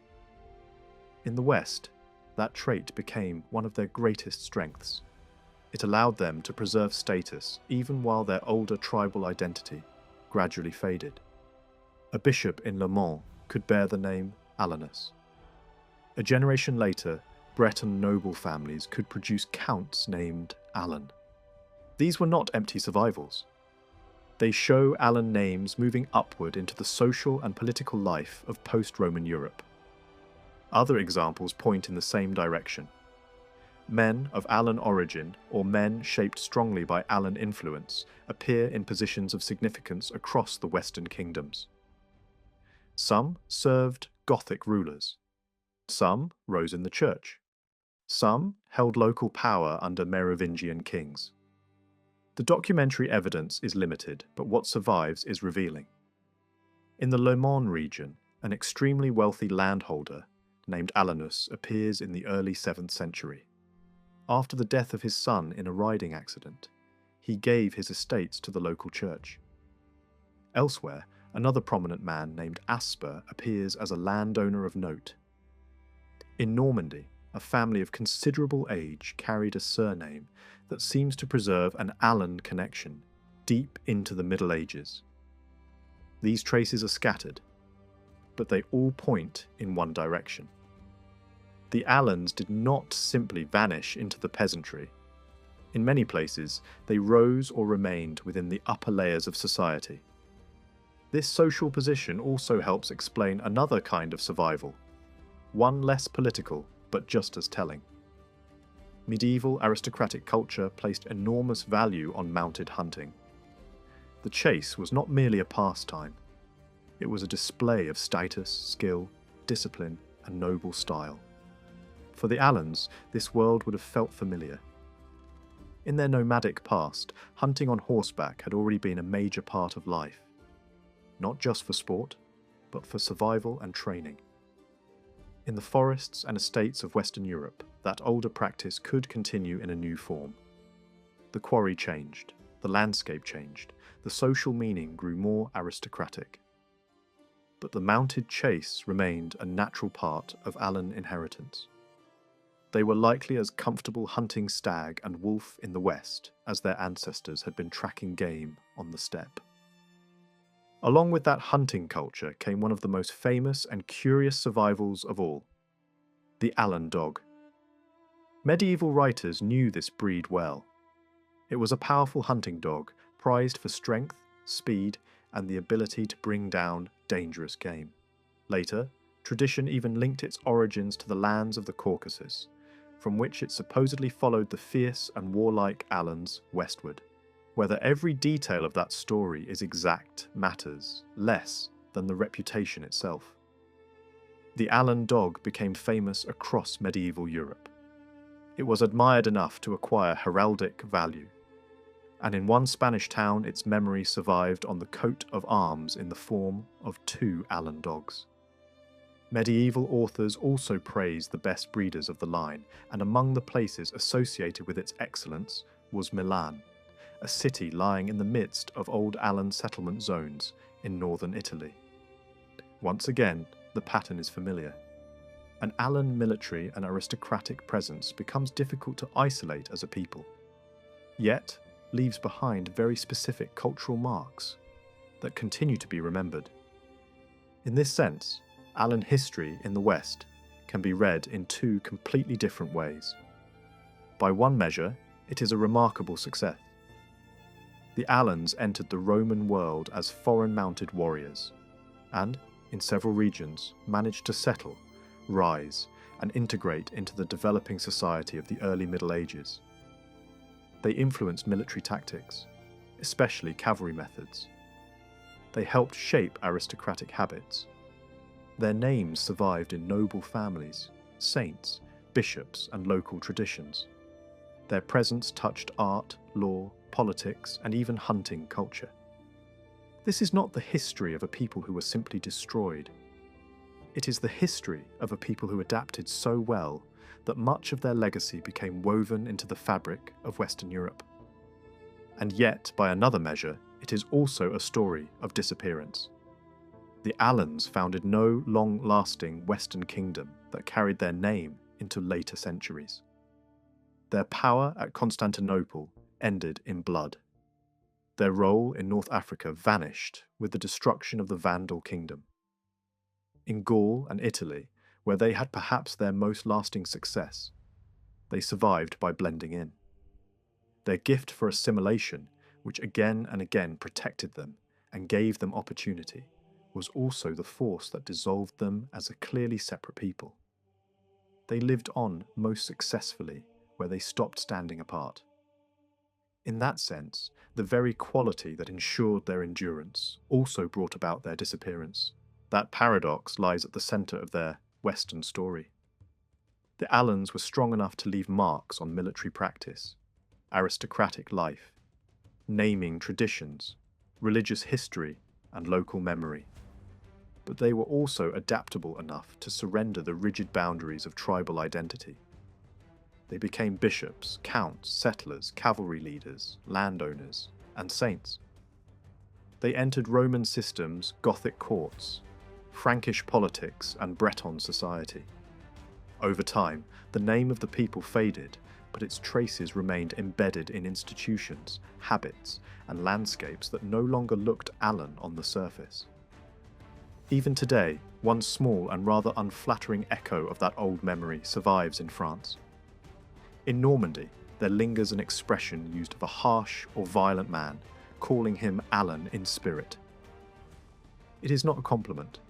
It carries something of the fear and distrust that once surrounded the name. That survival is tiny, almost accidental, but it is revealing. Long after the people themselves ceased to stand apart, the reputation remained.